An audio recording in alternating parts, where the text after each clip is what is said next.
Las sombras de la familia Potter 201, 220. Zorro Novelas Ligeras. Si quiere ayudarnos puede suscribirse a nuestro Patreon y podrá encontrar esta novela y algunas otras muy adelantadas. De verdad agradecemos a los que puedan ayudarnos, nos motivan a continuar día a día de todo corazón. Muchas gracias. 201. Como te dijo Ari, en esta ocasión visitaremos dos países legendarios en la magia, pero antes debemos regresar al castillo, a la oficina de mi hermano. ¿Me harías el favor de ser tú el que nos lleve? Es urgente platicarte que quería Regulus a cambio de Peter y eso te concierne mucho a ti. Listo, dame tu mano y tu equipaje, envíalo al castillo. Harry le tomó de la mano de su madre y apareció en el acceso a la estatua de Fénix. Y le dijo a su madre la cortesía, sino que el director se molestara. Está muy bien, Harry, pero en esta ocasión no era necesaria ya que solo faltamos tú y yo, fresas con crema y arándanos. La estatua comenzó a girar y subieron. Al llegar al final Harry distinguió a todos sus tutores, y aunque se encontraba resentido con el profesor Snape, los saludó a todos con la misma consideración. En cuanto entraron, Albus Dumbledore les dijo: sentaos, que alguien además de Sirius y Remus solicitaron esta reunión. Todos estamos presentes, Lily. De la nada se escuchó su tranquila y cálida voz. Severus, qué mal te portaste este año. Han pasado ya demasiadas cosas para que tus escolares recuerdos te traicionen así. Ni Remus ni James formaron parte de la broma que te iba a hacer Sirius, pero si recuerdas, tú me llamaste sangre sucia y no por eso dejé de ser tu amiga. Olvida y perdona y guarda mi recuerdo en tu corazón. Severus solo se atrevió a decir: de acuerdo, amiga, y perdón, Harry. Concluido esto, Sirius se puso de pie y se acercó a Severus y le pidió perdón. Por primera vez en sus vidas se dio la mano sin resentimiento ni rencor. Albus tomó la palabra y mencionó: mira, Harry, lo que Regulus nos quería comentar es que cuando él tenía 16 años su madre le autorizó a unirse con Tom Ridley y este le pidió prestado a su elfo doméstico Creature y lo llevó a una cueva cerca del océano donde escondió el guardapelo de su madre después de matar a varios de sus condiscípulos del orfanato y lo convirtió en Horrocrux. Con él sería el tercer por lo que sabemos, pero creemos que hay más, aunque él solo de esos tres uno no lo hizo consciente, que fuiste tú. Sin embargo, Regulus fue informado por Cratcher del hecho efectuado por Tom y le pidió a Cratcher lo condujese a esta y tomó el guardapelo y le pidió a su elfo lo destruirá mientras él se entregaba a las autoridades. Sabemos que es muy difícil destruirlo, por lo que lo deberemos encontrar. Pero debe haber alguien que sepa más de cuántos hizo y creo saber quién pudo ser, pero tenemos que investigar. En ese momento se escuchó un fuerte crack y apareció Creature, el elfo doméstico de la casa de los Black Amo. Y amo.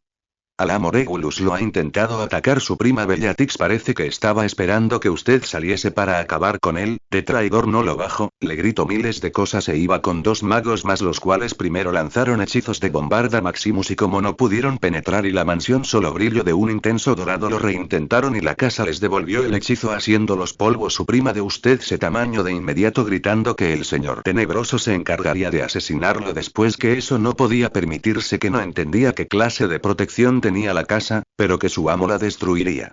Lupin inmediatamente les dio la dirección de la propiedad en Mallorca, España, y Harry tomó de la mano a su madre y se trasladó con todo el grupo, certificando que la casa, y las alas de protección a la casa habían funcionado perfectamente, por los que Sirius y Dumbledore con el resto de los profesores efectuaron un recorrido por alrededor de la casa recogiendo los fragmentos de los dos mortífagos muertos y enviándoselos a Bellatrix a su casa para que ésta tuviese que mostrarle a tu amo. Sirius y Lupin terminaron esto, decidieron trasladarse a la casa, una de las casas los Peverell, y dejar instalado a Regulus Black con el objetivo de darle una protección desconocida para el grupo del Voldemort. Posteriormente Sirius y Lupin con Cratcher se trasladaron a la mansión de los Black con el objeto buscar el guardapelo que mencionó su hermano. Albus y Severus se quedaron para ver si con unas gotas de poción de Veritaserum les era posible obtener más información de Cratcher, y como esto fue imposible, tomó la decisión de visitar a los antiguos maestros de Tom en su época escolar. Terminado el asunto, Ariadna le explicó a Harry que estarían en los lugares que ya le había mencionado y después este año pasaría su cumpleaños con sus ancestros a solicitud de estos y ellos lo pondría de regreso en casa de los Weasley los últimos 15 días de las vacaciones, que por lo que ella sabía su primo no había dado señales de vida esa temporada. Por lo que partieron a ver a Ave Seime y fue como el Merlín japonés.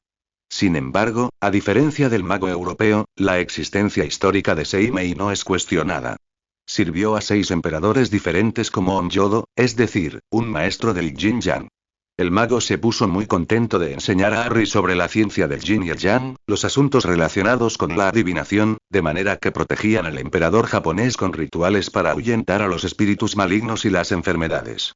El famoso juego Kabuki, Kuzunoa, dice que heredó su poder mágico de su madre, un zorro blanco. Él se dice que poseía la segunda vista, que la utilizaba para identificar los demonios. Al término de la semana se trasladaron a China sin decirle al maestro japonés a dónde se dirigieron, ya que se decía que eran enemigos de hace muchos siglos con el colega chino así Yadoman, y también decía que era el inventor del Yin Yang. Cada uno en su lengua le explicaron a Harry todo su saber y al cabo de la semana Ariadna se despidió de él. Y le pidió que les diese saludos a sus ancestros, y durante la noche mientras Harry dormía fue trasladado a sus ancestros en la forma habitual. Durante este periodo Harry compartió con sus bisabuelos, su abuela y sus padres, y aprendió artimagia, runas antiguas, y con las gemas que le habían regalado sus amigos los dragones talló las runas de su pensadero, pudiendo ver cualquier pensamiento, lágrima o sentimiento de un animal o persona.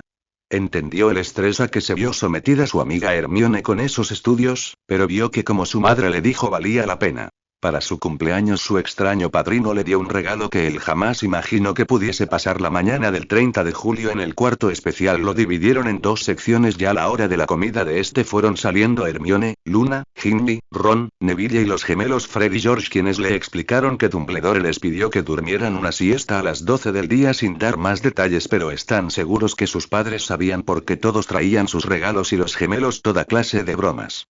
Por lo que se podrán imaginar que sus padres sí sabían, ya que en su equipaje venía todo lo que se requiere para una gran fiesta. Para la comida Harry les fue presentando a los bisabuelos, la abuela y los padres, y cada uno de los jóvenes fueron identificándose con los bisabuelos. Luna se enfrascó en una discusión con Carolinus sobre animales que los demás prefirieron evitar, menos Neville, que estaba absorto en la conversación, y más cuando decidió salir a ver las plantas y animales. Hermione se puso a charlar con Solarius sobre runas junto con Ginny, plática que duró. Pasada la cena de esa noche, los gemelos estaban en una intrincada charla sobre bromas y travesuras con Omagón, y Ron y Leo se enfrascaron en un juego de ajedrez. Harry se dedicó a platicar con sus padres y su abuela de lo sucedido el año anterior. Su abuela le advirtió que el año siguiente tendría que tener mucho valor, ya que vendrían cosas que sus tutores no sabrían, que alguien que él ya conoció sería suplantado por otro mago. Que recordase que él era el futuro señor de la luz y heredero del rey de los dragones, y que su amigo Neville debería de ver su herbolario, ya que él le daría la segunda solución, y para el final de la misma prueba a la que se enfrentaría, la solución que le ofreció Neville será entregada por un ser que le admira y lo venera, y que el resto de su vida siempre estará dispuesto para ayudarlo, y en el último momento será significativo para su victoria. Y que recordase que todos ellos estarían con él y lo protegerían, que este año sí se asustaría al principio, pero que no entendería el por qué, pero que tuviese valor. En la noche, mientras los jóvenes dormían, los adultos prepararon todo para una fiesta donde habría dragones, ninfas, hadas, sirenas, unicornios, centauros, y unas arañas para ayudar a Ron. La fiesta duró desde la mañana hasta la noche, tenían todo lo que hubieran deseado y más. Por fin Ron pudo convivir con dos arañas y no tenerles miedo. Primero pensó que eran adornos, pero ellas y todos se entablaron en un duelo de snap explosivo. Al día siguiente al mediodía tuvieron que irse a dormir para regresar a sus casas. Mientras tanto, en esos días Harry experimentó la primera conexión real con su enemigo. Los aldeanos del pequeño poblado de Angleton seguían llamándola la mansión Ridley, aunque hacía ya muchos años que la familia Ridley había muerto y solo un viejo jardinero vivía en ella, ya que se sabía que el hijo había estado casado y tenía un heredero, por eso la conservaba lo mejor que podía. Habían cejado con tablas algunas ventanas, al tejado le faltaban tejas y la hiedra se extendía ya por toda la fachada. En otro tiempo había sido una mansión hermosa y, con diferencia, el edificio más señorial y de mayor tamaño en un radio de varios kilómetros, pero ahora estaba abandonada y ruinosa, y nadie vivía en ella. En pequeño Angleton todos coincidían en que la vieja mansión era siniestra. Medio siglo antes había ocurrido en ella algo extraño y horrible, algo de lo que todavía querían hablar los habitantes de la aldea cuando los temas de chismorreo se agotaban. Habían relatado tantas veces la historia y le habían añadido tantas cosas, que nadie estaba ya muy seguro de cuál era la verdad. Todas las versiones, sin embargo, comenzaban en el mismo punto. 50 años antes, en el amanecer de una soleada mañana de verano, cuando la mansión de los Ridley aún conservaba su imponente apariencia, la criada había entrado en la sala y había encontrado muertos a los tres Ridley. La mujer había bajado corriendo y gritando por la colina hasta llegar a la aldea, despertando a todos los que había podido. Están allí echados con los ojos muy abiertos. Están fríos como el hielo. Y llevan todavía la ropa de la cena. Llamaron a la policía, y toda la aldea se convirtió en un hervidero de curiosidad, de espanto y de emoción mal disimulada. Nadie hizo el menor esfuerzo en fingir que le apenaba la muerte de los Ridley, porque nadie los quería. El señor y la señora Ridley eran ricos, snobs y groseros, aunque no tanto como Tom, su hijo ya crecido. Los aldeanos se preguntaban por la identidad del asesino, porque era evidente que tres personas que gozan, aparentemente, de buena salud no se mueren la misma noche de muerte natural. El ahorcado, que era como se llamaba la taberna de la aldea, hizo su agosto aquella noche, ya que todo el mundo acudió para comentar el triple asesinato. Para ello habían dejado el calor de sus hogares, pero se vieron recompensados con la llegada de la cocinera de los Ridley, que entró en la taberna con un golpe de efecto y anunció a la concurrencia, inesperadamente callada, que acababan de arrestar a un hombre llamado Frank Brice. Franco. Gritaron algunos. No puede ser. Frank Brice era el jardinero de los Ridley y vivía solo en una humilde casita en la finca de sus amos. Había regresado de la guerra con la pierna rígida y una clara aversión a las multitudes y a los ruidos fuertes. Desde entonces, había trabajado para los Ridley. Varios de los presentes se apresuraron a pedir una bebida para la cocinera, y todos se dispusieron a oír los detalles. Siempre pensé que era un tipo raro, explicó la mujer a los lugareños, que la escuchaban expectantes, después de apurar la cuarta copa de Jerez. Era muy huraño. Debo de haberlo invitado 100 veces a una copa, pero no le gustaba el trato con la gente, no señor. Bueno, dijo una aldeana que estaba junto a la barra, el pobre Frank lo pasó mal en la guerra, y le gusta la tranquilidad. Ese no es motivo para, ¿y quién aparte de él tenía la llave de la puerta de atrás? La interrumpió la cocinera levantando la voz. Siempre ha habido un duplicado de la llave colgada en la casita del jardinero, que recuerda. Y anoche nadie forzó la puerta. No hay ninguna ventana rota.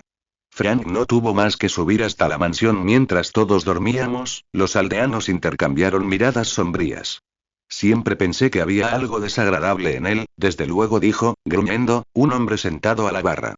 La guerra lo convirtió en un tipo raro, si os interesa mi opinión, añadió el dueño de la taberna. Te dije que no me gustaría tener a Frank de enemigo. ¿A qué te lo dije, Dot? Apuntó, nervioso, una mujer desde el rincón. Horroroso carácter, corroboró Dot, moviendo con brío la cabeza de arriba a abajo. Recuerdo que cuando era niño, a la mañana siguiente, en Pequeño Angleton, a nadie le cabía ninguna duda de que Frank Brice había matado a los Ridley. Pero en la vecina ciudad de Gran Angleton, en la oscura y sórdida comisaría, Frank repetía tercamente, una y otra vez, que era inocente y que la única persona a la que había visto cerca de la mansión el día de la muerte de los Ridley había sido un adolescente, un forastero de piel clara y pelo oscuro. Nadie más en la aldea había visto a un semejante muchacho, y la policía tenía la convicción de que eran invenciones de Frank. Entonces, cuando las cosas se estaban poniendo peor para él, llegó el informe forense y todo cambió. La policía no había leído nunca un informe tan extraño. Un equipo de médicos había examinado los cuerpos y llegado a la conclusión de que ninguno de los Ridley había sido envenenado, ahogado, estrangulado, apuñalado ni herido con arma de fuego y, por lo que ellos podían ver, ni siquiera había sufrido daño alguno. De hecho, proseguía el informe con manifiesta perplejidad, los tres Ridley parecían hallarse en perfecto estado de salud, pasando por alto el hecho de que estaban muertos. Decididos a encontrar en los cadáveres alguna anormalidad, los médicos notaron que los Ridley tenían una expresión de terror en la cara. Pero, como dijeron los frustrados policías, ¿quién había oído nunca que se pudiera aterrorizar a tres personas hasta matarlas? Como no había la más leve prueba de que los Ridley hubieran sido asesinados, la policía no tuvo más remedio que dejar libre a Frank. Se enterró a los Ridley en el cementerio de Pequeño Angleton, y durante una temporada sus tumbas siguieron siendo objeto de curiosidad. Para sorpresa de todos y en medio de un ambiente de desconfianza, Frank Brice regresó a su casita en la mansión. Para mí él fue el que los mató, y me da igual lo que diga a la policía, sentenció Dot en el ahorcado. Y, sabiendo que sabemos que fue él, si tuviera un poco de vergüenza se iría de aquí. Pero Frank no se fue. Se quedó cuidando el jardín mansión de los Ridley. Quizás era en parte a causa de Frank, aseguró que se percibía algo horrendo en aquel lugar, el cual, al quedar deshabitado, fue cayendo en el abandono. Frank, a pesar de su cojera y mal humor, continuaba encargándose del jardín. A punto de cumplir los 77 años, Frank estaba bastante sordo y su pierna rígida se había vuelto más rígida que nunca, pero todavía, cuando hacía buen tiempo, se lo veía entre los macizos de flores haciendo un poco de esto y un poco de aquello, si bien la mala hierba le iba ganando la partida. Pero la mala hierba no era lo único contra lo que tenía que bregar Frank. Los niños de la aldea habían tomado la costumbre de tirar piedras a las ventanas de la mansión de los Ridley, y pasaban con las bicicletas por encima del césped que con tanto esfuerzo Frank mantenía en buen estado. En una o dos ocasiones habían entrado en la casa a raíz de una apuesta.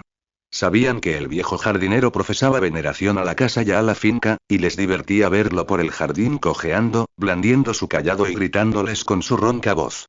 Frank, por su parte, pensaba que los niños querían castigarlo porque, como sus padres y abuelos, creían que era un asesino. Así que cuando se despertó una noche de agosto y vio algo raro arriba en la vieja casa, dio por supuesto que los niños habían ido un poco más lejos que otras veces en su intento de mortificarlo. Lo que lo había despertado era su pierna mala, que en su vejez le dolía más que nunca. Se levantó y bajó cojeando por la escalera hasta la cocina, con la idea de rellenar la botella de agua caliente para aliviar la rigidez de la rodilla. De pie ante la pila, mientras llenaba de agua la tetera, levantó la vista hacia la mansión de los Ridley y vio luz en las ventanas superiores. Frank entendió de inmediato lo que sucedía. Los niños habían regresado a entrar en la mansión de los Ridley y, a juzgar por el título de la luz, habían encendido fuego. Frank no tenía teléfono y, de todas maneras, desconfiaba de la policía desde que se lo habían llevado para interrogarlo por la muerte de los Ridley. Así que dejó la tetera y volvió a subir la escalera tan rápido como le permitía la pierna mala. Regresó completamente vestido a la cocina, y cogió una llave vieja y herrumbrosa del gancho que había junto a la entrada. Tomó su cayado, que estaba apoyado contra la pared, y salió de la casita en medio de la noche. La puerta principal de la mansión de los Ridley no mostraba signo alguno de haber sido forzada, ni tampoco ninguna de las ventanas. Frank fue cojeando hacia la parte de atrás de la casa hasta llegar a una entrada casi completamente cubierta por la hiedra, sacó la vieja llave, la introdujo en la cerradura y abrió la puerta sigilosamente. Penetró en la cavernosa cocina. A pesar de que hacía años que Frank no pisaba en ella y de que la oscuridad era casi total, recordaba dónde se hallaba la puerta que daba al vestíbulo y se abrió camino hacia ella a tientas, mientras percibía el olor a decrepitud y aguzaba el oído para captar cualquier sonido de pasos o de voces que viniera de arriba. Llegó al vestíbulo, un poco más iluminado gracias a las amplias ventanas divididas por parteluces que flanqueaban la puerta principal, y comenzó a subir por la escalera, dando gracias a la espesa capa de polvo que cubría los escalones porque amortiguaba el ruido de los pies y del cayado. En el rellano, Frank torció a la derecha y vio de inmediato dónde se hallaban los intrusos. Al final del corredor había una puerta entornada, y una luz titilante brillaba a través del resquicio, proyectando sobre el negro suelo una línea dorada. Frank se fue acercando pegado a la pared, con el cayado firmemente asido. Cuando se encontró a 1 metro de la entrada distinguió una franja estrecha de la estancia que había al otro lado. Pudo ver entonces que estaba encendido el fuego en la chimenea, cosa que lo sorprenderá. Se quedó inmóvil y escuchó con toda atención, porque del interior de la estancia llegaba la voz de un hombre que parecía tímido y acobardado. «Queda un poco más en la botella, señor, si sigue hambriento». Luego dijo una segunda voz. También esta era de hombre, pero extrañamente aguda y tan iría como una repentina ráfaga de viento helado. Algo tenía aquella voz que erizó los escasos pelos de la nuca de Frank. «Acércate más al fuego, Colausano». Frank volvió hacia la puerta su oreja derecha, que era la buena. Oyó que posaban una botella en una superficie dura, y luego el ruido sordo que hacía un mueble pesado al ser arrastrado por el suelo. Frank vislumbró a un hombre pequeño que, de espaldas a la puerta, empujaba una butaca para acercarla a la chimenea. Vestía una capa larga y negra, y tenía la coronilla calva. Enseguida volvió a desaparecer de la vista. «¿Dónde está Nagini?», dijo la voz con ira. «No, no lo sé, señor», respondió temblorosa la primera voz. «Creo que ha ido a explorar la casa, tendrás que ordeñarla antes de que nos retiremos a dormir», Colausano, dijo la segunda voz. «Necesito tomar algo de alimento por la noche. El viaje me ha fatigado mucho». Frunciendo el entrecejo, Frank se acercó más la oreja buena a la puerta. Hubo una pausa, y tras ella volvió a hablar el hombre llamado Colausano. «Señor, ¿puedo preguntar cuánto tiempo permaneceremos aquí?». «1 semana», contestó la fría voz. «O tal vez más. Este lugar es cómodo dentro de lo que cabe, y todavía no podemos llevar a cabo el plan». Sería una locura hacer algo antes de que acaben los mundiales de Quidditch. Frank se hurgó la oreja con uno de sus nudosos dedos. Sin duda, debido a un tapón de cera, había oído la palabra Quidditch, que no existía. ¿Los mundiales de Quidditch, señor? Preguntó Colagusano. Frank se hurgó aún con más fuerza. Perdonadme, pero, no comprendo. ¿Por qué tenemos que esperar a que acaben los mundiales? Porque en este mismo momento están llegando al país magos provenientes del mundo entero, idiota, y todos los mangoneadores del Ministerio de Magia estarán al acecho de cualquier signo de actividad anormal, comprobando y volviendo a comprobar la identidad de todo el mundo.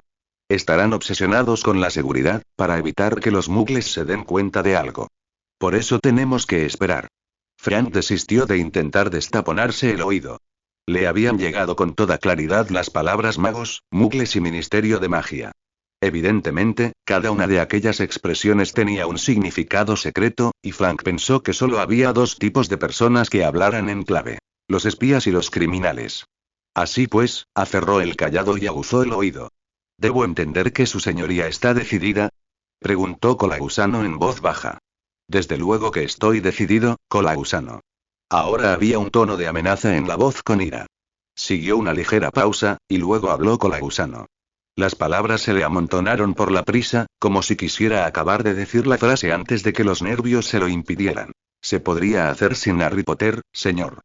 Hubo otra pausa, ahora más prolongada, y luego se escuchó música a la segunda voz. ¿Sin Harry Potter? Ya veo, señor, no lo digo porque me preocupe el muchacho, exclamó Colagusano, alzando la voz hasta convertirla en un chillido.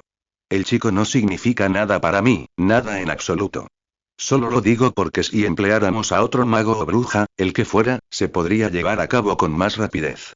Si me permitierais ausentarme brevemente, ya sabéis que se me da muy bien disfrazarme, podría regresar dentro de 2 días con alguien apropiado. Podría utilizar a cualquier otro mago, dijo con suavidad la segunda voz. Es cierto, muy sensato, señor, añadió Colagusano, que parecía sensiblemente aliviado. Echarle la mano encima a Harry Potter resultaría muy difícil. Está tan bien protegido, o sea que te prestas a ir a buscar un sustituto. Me pregunto si tal vez, la tarea de cuidarme se te ha llegado a hacer demasiado penosa, Colagusano. ¿Quién sabe si tu propuesta de abandonar el plan no será en realidad un intento de desertar de mi bando? Señor. Yo no tengo ningún deseo de abandonaros, en absoluto. No me mientas, dijo la segunda voz entre dientes. Sé lo que digo, Colagusano. Lamentas haber vuelto conmigo. Te doy asco. Veo cómo te estremeces cada vez que me miras, noto el escalofrío que te recorre cuando me tocas. No. Mi devoción a su señoría, tu devoción no es otra cosa que cobardía. No estarías aquí si tuvieras otro lugar al que ir. ¿Cómo voy a sobrevivir sin ti, cuando necesito alimentarme cada pocas horas? ¿Quién ordenará a Nagini? Pero ya estáis mucho más fuerte, señor. Mentiroso, musitó la segunda voz. No me encuentro más fuerte, y unos pocos días bastarían para hacerme perder la escasa salud que he recuperado con tus torpes atenciones. Silencio. Colagusano, que había estado barbotando incoherentemente, se calló al instante. Durante unos segundos, Frank no pudo oír otra cosa que el crepitar de la hoguera. Luego volvió a hablar el segundo hombre en un sonido que era casi un silbido. Tengo mis motivos para utilizar a ese chico, como te he explicado, y no usaré a ningún otro. He guardado 3 años. Unos meses más darán lo mismo. Por lo que respecta a la protección que lo rodea, estoy convencido de que mi plan dará resultado. Lo único que se necesita es un poco de valor por tu parte, un valor que estoy seguro de que encontrarás, a menos que quieras sufrir la ira de Lord Voldemort. Señor, déjeme hablar, dijo Colagusano con una nota de pánico en la voz. Durante el viaje le he dado vueltas en la cabeza al plan, señor, no tardarán en darse cuenta de la desaparición de Bertha Hawkins. Y, si seguimos adelante, si yo echo la maldición, ¿sí?, susurró la otra voz. Si sigues el plan, Colagusano, el ministerio no tendrá que enterarse de que ha desaparecido nadie más. Lo harás discretamente, sin alboroto. Ya me gustaría poder hacerlo por mí mismo, pero en estas condiciones, vamos, Colagusano, otro obstáculo menos y tendremos despejado el camino hacia Harry Potter. No te estoy pidiendo que lo hagas solo. Para entonces, mi fiel vasallo se habrá unido a nosotros. Yo también soy un vasallo fiel, repuso Colagusano con una levísima nota de resentimiento en la voz. Colagusano, necesito a alguien con cerebro, alguien cuya lealtad no haya flaqueado nunca. Y tú, por desgracia, no cumples ninguno de esos requisitos. Yo os encontré, contestó Colagusano, y esta vez había un claro tono de aspereza en su voz. Fui el que os encontré, y os traje a Berta Hawkins. Eso es verdad, admitió el segundo hombre, aparentemente divertido. Un golpe brillante del que no te hubiera creído capaz, Colagusano. Aunque, a decir verdad, ni te imaginabas lo útil que nos sería cuando la atrapaste, ¿a qué no? Pensaba que podía serlo, señor. Mentiroso, dijo de nuevo la otra voz con un regocijo cruel más evidente que nunca. Sin embargo, no niego que su información resultó extremadamente valiosa.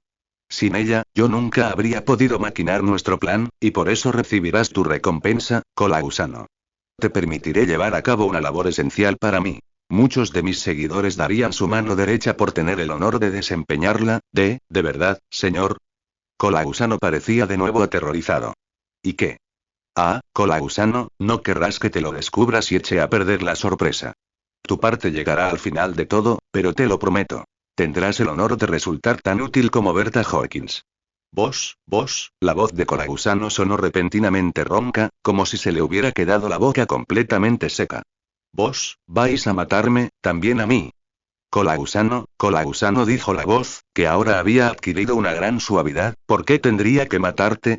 Maté a Berta porque tenía que hacerlo. Después de mi interrogatorio ya no servía para nada, absolutamente para nada. Y, sin duda, si hubiera regresado al ministerio con la noticia de que te había conocido durante las vacaciones, le habrían hecho unas preguntas muy embarazadas. Los magos que han sido dados por muertos deben evitar encontrarse con brujas del Ministerio de Magia en las posadas del camino. Colagusano murmuró algo en voz tan baja que Frank no pudo oírlo, pero lo que fuera hizo reír al segundo hombre. Una risa completamente amarga, y tan fría como su voz. ¿Qué podríamos haber modificado su memoria? Es verdad, pero un mago con grandes poderes puede romper los encantamientos desmemorizantes, como te demostrará al interrogarla. Sería un insulto a su recuerdo no dar uso a la información que le sonsaqué, Colagusano. Fuera, en el corredor, Frank se dio cuenta de que la mano que agarraba el cayado estaba empapada en sudor. El hombre de la voz fría había matado a una mujer, y hablaba de ello sin ningún tipo de remordimiento, con regocijo. Era peligroso, un loco. Y planeaba más asesinatos. Aquel muchacho, Harry Potter, quienquiera que fuese, se encontró en peligro. Frank supo lo que tenía que hacer. Aquel era, sin duda, el momento de ir a la policía. Saldría sigilosamente de la casa e iría directo a la cabina telefónica de la aldea. Pero la voz fría había vuelto a hablar, y Frank permaneció donde estaba, inmóvil, escuchando con toda su atención. Una maldición más, mi fiel vasallo en Hogwarts, Harry Potter es prácticamente mío, Colagusano. Está decidido. No lo discutiremos más.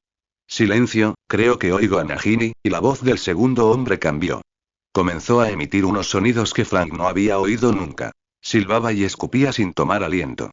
Frank supuso que le estaba dando un ataque. Y entonces Frank oyó que algo se movía detrás de él, en el oscuro corredor. Se volvió a mirar, y el terror lo paralizó. Algo se arrastraba hacia él por el suelo y, cuando se acercó a la línea de luz, vio, estremecido de pavor, que se dirigía a una serpiente gigante de al menos 4 metros de longitud. Horrorizado, Frank observó cómo su cuerpo sinuoso trazaba un sendero a través de la espesa capa de polvo del suelo, acercándose cada vez más. ¿Qué podía hacer? El único lugar al que podía escapar era la habitación en la que dos hombres tramaban un asesinato, y, si se quedaba donde estaba, sin duda la serpiente lo mataría. Antes de que hubiera tomado una decisión, la serpiente había llegado al punto del corredor en que él se encontraba increíble, milagrosamente, pasó de largo. Iba siguiendo los sonidos siseantes, como escupitajos, que emitía la voz al otro lado de la puerta y, al cabo de unos segundos, la punta de su cola adornada con rombos había desaparecido por el resquicio de la puerta. Frank tenía la frente empapada en sudor, y la mano con que sostenía el cayado le temblaba. Dentro de la habitación, la voz seguía silbando, y a Frank se le ocurrió una idea extraña, una idea imposible. Que aquel hombre era capaz de hablar con las serpientes. No comprendía lo que pasaba. Hubiera querido, más que nada en el mundo, hallarse en su cama con la botella de agua caliente. El problema era que sus piernas no parecían querer moverse. De repente, mientras seguía allí temblando e intentando dominarse, la fría voz volvió a utilizar el idioma de Frank. Nagini tiene noticias interesantes, Kolausano dijo. ¿De verdad, señor? Sí, de verdad, afirmó la voz. Según Nagini, hay un viejo mugle al otro lado de la puerta, escuchando todo lo que decimos. Frank no tuvo posibilidad de ocultarse. Oyó primero unos pasos, y luego la puerta de la habitación se abrió de golpe. Un hombre bajo y calvo con algo de pelo gris, nariz puntiaguda y ojos pequeños y llorosos apareció ante él con una expresión en la que se mezclaban el miedo y la alarma. Invítalo a entrar, Kolausano. ¿Dónde está tu buena educación? La fría voz provenía de la vieja butaca que había delante de la chimenea, pero Frank no pudo ver al que hablaba. La serpiente estaba enrollada sobre la podrida alfombra que había al lado del fuego, como una horrible parodia de perro hogareño. Con una seña, Kolausano ordenó a Frank que entrara. Aunque todavía profundamente conmocionado, este agarró el cayado con más fuerza y pasó el umbral cojeando. La lumbre era la única fuente de luz en la habitación, y proyectaba sobre las paredes largas sombras en forma de araña. Frank dirigió la vista al respaldo de la butaca. El hombre que estaba sentado en ella debía de ser aún más pequeño que su vasallo, porque Frank ni siquiera podía vislumbrar la parte de atrás de su cabeza. ¿Lo has oído todo, Mugle? Dijo la voz fría. ¿Cómo me ha llamado? Preguntó Frank desafiante, porque, una vez dentro y llegado el momento de hacer algo, se sintió más valiente. Así le había ocurrido siempre en la guerra. Te he llamado Mugle, explicó la voz con serenidad. Quiere decir que no eres mago. No sé qué quiere decir con eso de mago, dijo Frank, con la voz cada vez más firme. Todo lo que sé es que he oído cosas que merecerían el interés de la policía. Usted ha cometido un asesinato y planea otros. Y le diré otra cosa, añadió, en un rapto de inspiración. Mi mujer sabe que estoy aquí, y si no he vuelto, tú no tienes mujer, cortó la voz fría, muy suave. Nadie sabe que estás aquí. No le ha dicho a nadie que vinieras. No mientas a Lord Voldemort, Mugle, porque él sabe, él siempre sabe, ¿es verdad eso? Respondió Frank bruscamente. ¿Es usted un señor? Bien, no es que sus modales me parezcan muy refinados, milord. Vuélvase y dé la cara como un hombre. ¿Por qué no lo hace? Pero es que yo no soy un hombre, Mugle, dijo la fría voz, apenas audible por encima del crepitar de las llamas. Soy mucho, mucho más que un hombre. Sin embargo, ¿por qué no? Daré la cara, Kolausano, ven a girar mi butaca. El vasallo profirió un quejido. Ya me tienes oído, Kolausano. Lentamente, con el rostro crujiente como si prefiriera hacer cualquier cosa antes de aproximarse a su señor y a la alfombra en que descansaba la serpiente, el hombrecillo dio unos pasos hacia adelante y comenzó a girar la butaca. La serpiente levantó su cabeza triangular y profirió un silbido cuando las patas del asiento se engancharon en la alfombra. Y entonces Frank tuvo la parte delantera de la butaca ante sí y vio lo que había sentado en ella. El cayado se le resbaló al suelo con estrépito. Abrió la boca y profirió un grito. Gritó tan alto que no oyó lo que decía la cosa que había en el sillón mientras levantaba una varita. Vio un resplandor de luz verde y oyó un chasquido antes de desplomarse. Cuando llegó al suelo, Frank Brice ya había muerto.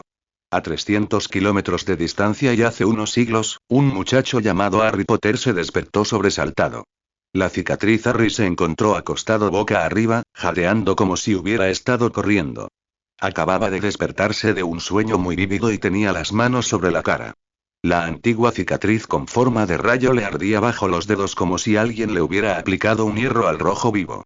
Se incorporó en la cama con una mano aún en la cicatriz de la frente y la otra buscando en la oscuridad las gafas, que estaban sobre la mesita de noche.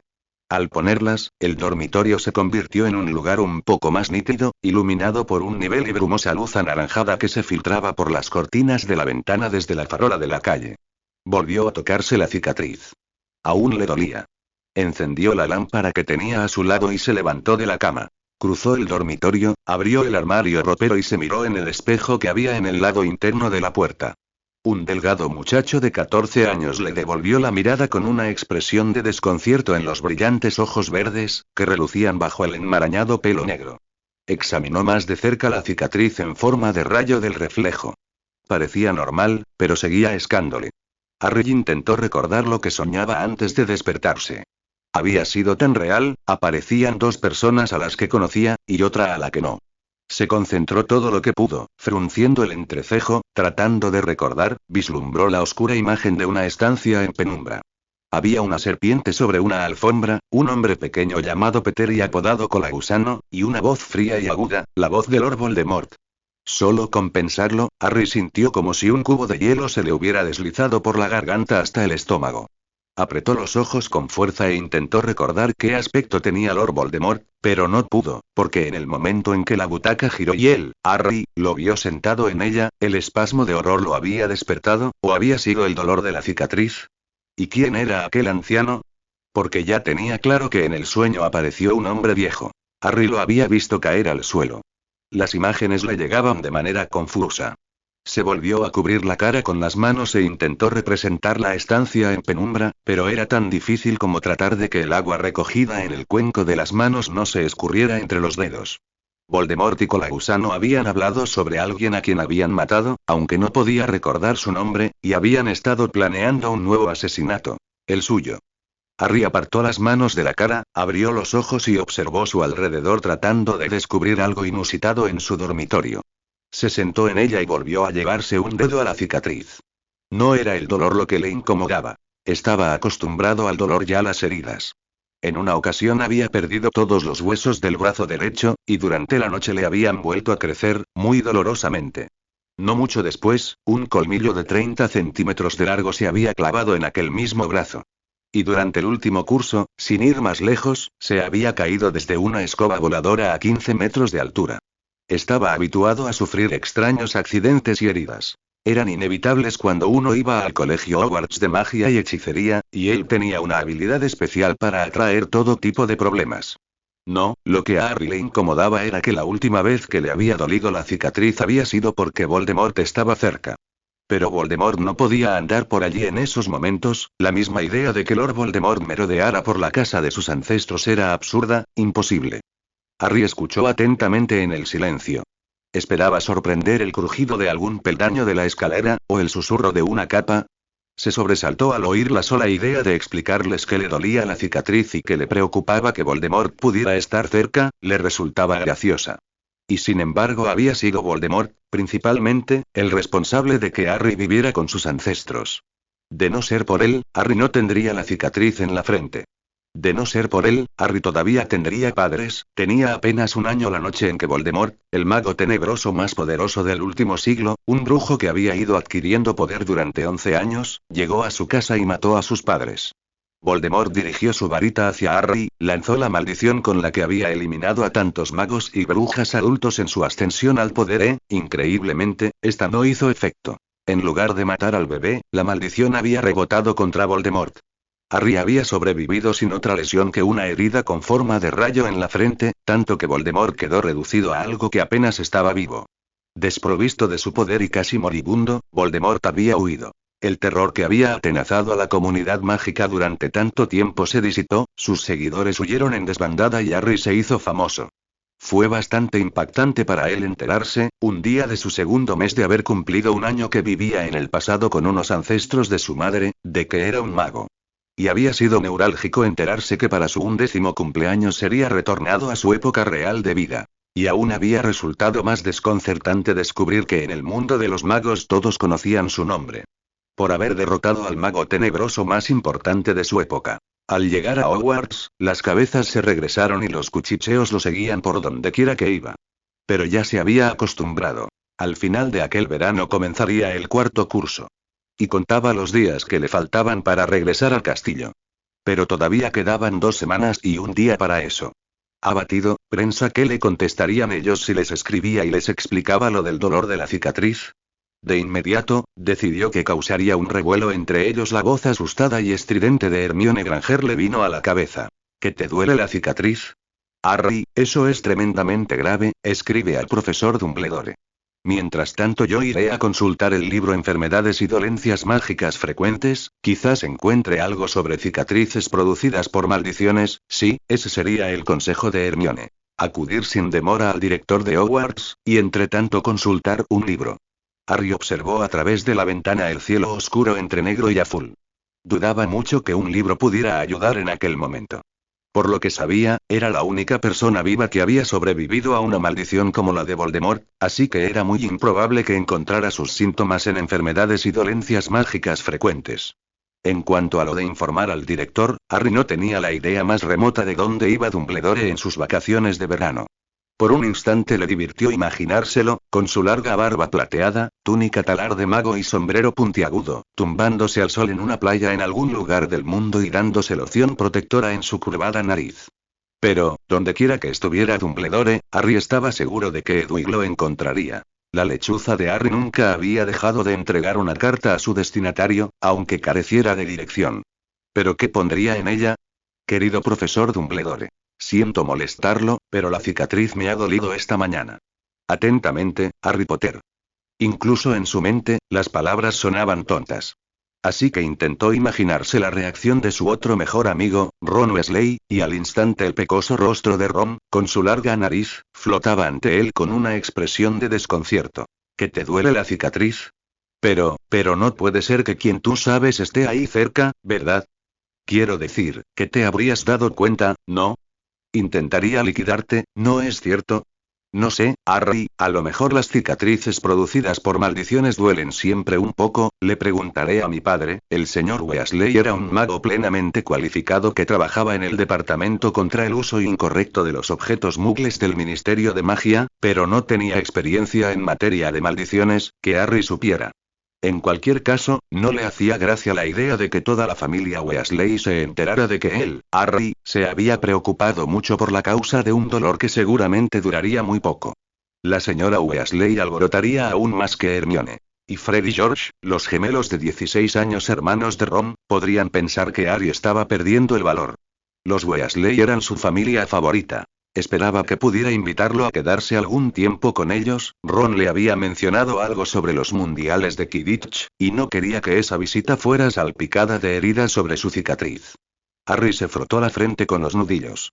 Lo que realmente quería, le avergonzaba admitirlo ante sí mismo, era alguien como un padre. Un mago adulto al que pudiera pedir consejo sin sentirse estúpido, alguien que lo cuidara, que hubiera tenido experiencia con la magia oscura, y entonces encontró la solución. Era tan simple y tan obvia, que no podía creer que hubiera tardado tanto en dar con ella. Sus ancestros. Harry saltó de un brinco de la cama, fue rápidamente al otro extremo del dormitorio y llamó a su madre, padre, abuela y bisabuelos. En cuanto estos llegaron se sentaron en la cama y comenzaron a explicar con lujo de detalles el sueño que acababa de tener. Todos escuchando con paciencia y atención, y cuando él terminó de narrar el sueño fue su abuela la que interpretó esa señal. Mira hijo, tú siendo mi nieto tienes la habilidad de predecir, y quien te avisa que es predicción es tu cicatriz. Esto aunque ya no tiene la fuerza que la formó, pero quien la hizo sigue en el mundo de los vivos como tú, te facilita el sentirlo, y lo que acabas de ver es un hecho real que sucedió en el cerebro de aquel llamado Tom Ridley. Esa cicatriz a ti te avisa si está cerca, y cuando te arde tiene dos razones: o te hace recordar lo que viviste en tu primer año, o te permite soñar con lo que él está pensando. Por lo que acabas de narrarnos, él mató a un anciano y mató antes a otra mujer, y está esperando a alguien que va a llegar para poder atraparte. Cree que si obtiene ti sangre quedará inmune y podrá matarte.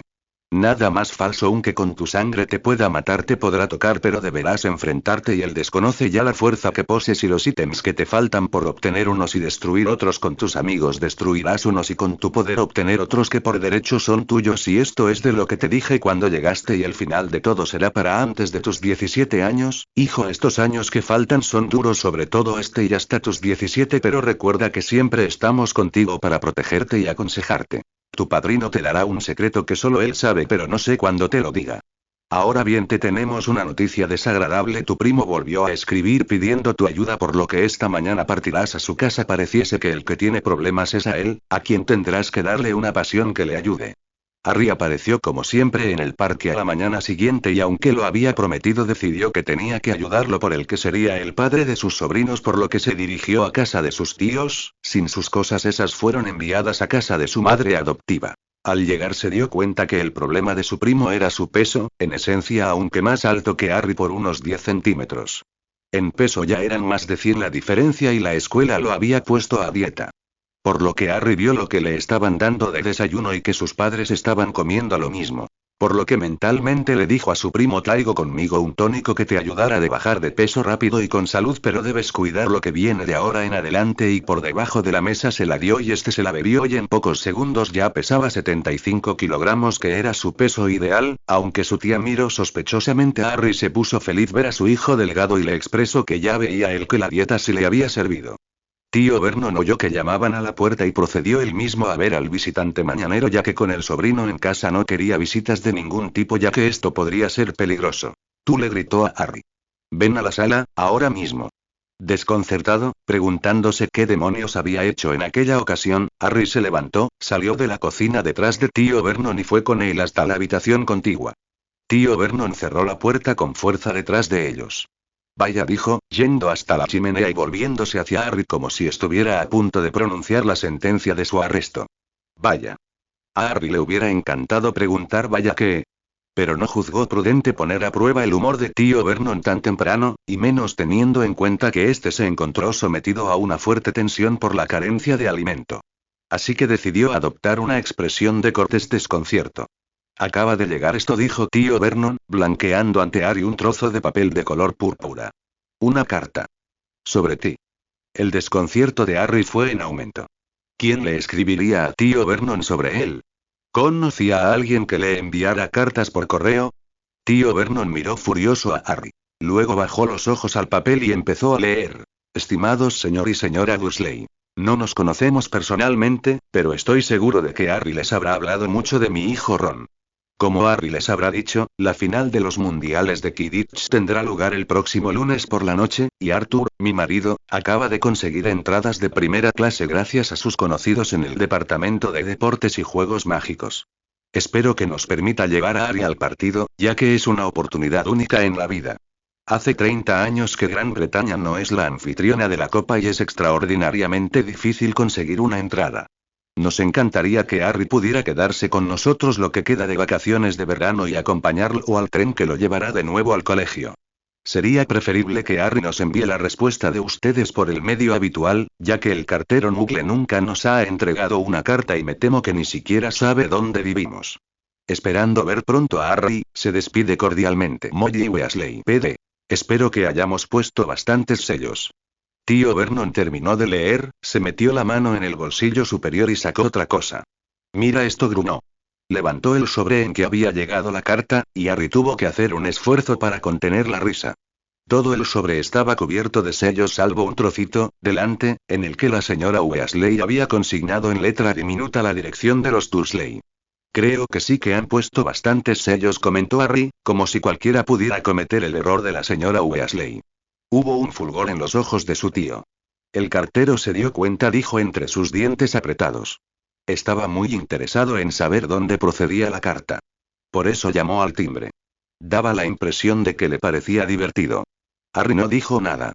Otra gente podría no entender por qué tío Vernon armaba tanto escándalo porque alguien había puesto demasiados sellos en un sobre, pero Harry había convivido tiempo con ellos para no comprender hasta qué punto les molestaba cualquier cosa que se saliera de lo ordinario. Nada los aterrorizaba tanto como que alguien pudiera averiguar que tenían relación, aunque fuera lejana, con gente como la señora Weasley. El tío Vernon seguía mirando a Harry, que intentaba mantener su expresión neutra. Si no hacía ni decía ninguna tontería, podía lograr que lo dejaran asistir al mejor espectáculo de su vida. Esperaba que tío Vernon añadiera algo, pero simplemente seguía mirándolo. Harry decidió romper el silencio. Entonces, ¿puedo ir? Preguntó. Un ligero espasmo cruzó el rostro de tío Vernon, grande y colorado. Se le rizó el bigote. Harry creía saber lo que tenía lugar detrás de aquel mostacho. Una furiosa batalla en la que entraban en conflicto dos de los instintos más básicos en tío Vernon. Permitirle marchar haría feliz a Harry, algo contra lo que tío Vernon había luchado durante 3 años. Pero, por otro lado, dejar que se fuera con los Weasley lo que quedaba de verano equivalía a deshacerse de él 2 semanas antes de lo esperado, y tío Vernon aborrecía tener a Harry en casa. Para ganar algo de tiempo, volvió a mirar la carta de la señora Weasley. ¿Quién es esta mujer?, inquirió, observando la firma con desagrado. ¿La conoces?, respondió Harry. Es la madre de mi amigo Ron. Tío Vernon hizo una mueca con su enorme rostro como si tratara de recordar algo muy desagradable. ¿Una mujer gorda?, gruñó por fin. ¿Con un montón de niños pelirrojos? Harry frunció el entrecejo pensando que tenía gracia que tío Vernon llamara gordo a alguien cuando su propio hijo, Dudley, acababa de lograr lo que había estado intentando desde que tenía 3 años. Ser más ancho que alto. El tío Vernon volvió a examinar la carta. Quidditch, murmuró entre dientes, Quidditch. ¿Qué demonios es eso? Harry sintió una segunda punzada de irritación. Es un deporte, dijo lacónicamente, que se juega sobre Esk, ¿vale? Vale. Interrumpió tío Vernon casi gritando. Con cierta satisfacción, Harry observó que su tío tenía expresión de miedo.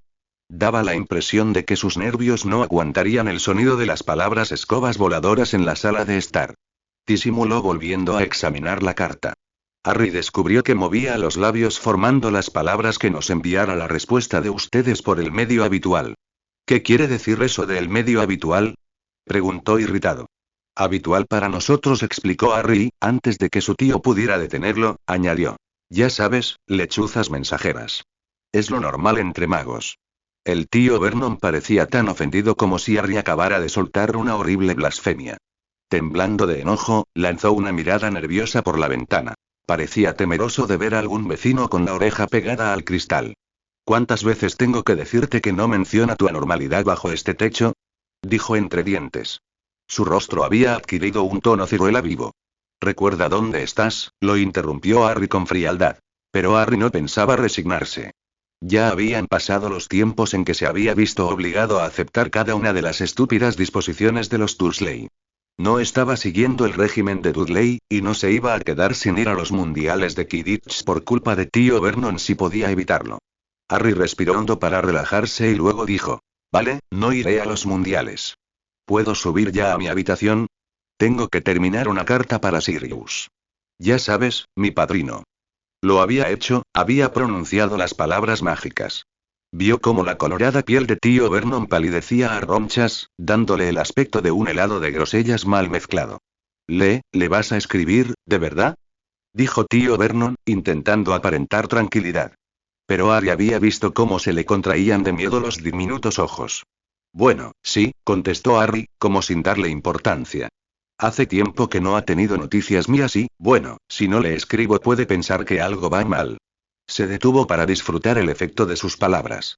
Casi podía ver funcionar los engranajes del cerebro de tío Vernon debajo de su horrible y oscuro cabello peinado con una raya muy recta. Si intentaba impedir que Harry escribiera a Sirius, este pensaría que lo maltrataban. Si no lo dejaba ir a los mundiales de Quidditch, Harry se lo contaría a Sirius, y Sirius sabría que lo maltrataban. A tío Vernon solo le quedaba una salida, y Harry pudo ver esa conclusión formársele en el cerebro como si el rostro grande adornado con el bigote fuera transparente. Harry trató de no reírse y de mantener la cara tan inexpresiva como le fuera posible. Y luego, bien, de acuerdo. Puedes ir a esa condenada, a esa estúpida, a esa copa del mundo. Escríbeles a esos Weasley para que vengan a recogerte, porque yo no tengo tiempo para llevarte a ningún lado. Y puedes pasar con ellos el resto del verano. Y dile a tu padrino, dile que vas. Muy bien, asintió Harry, muy contento. Se volvió y fue hacia la puerta de la sala, reprimiendo el impulso de gritar y dar saltos. Se iba con los Weasley. Iba a presenciar la final de los mundiales.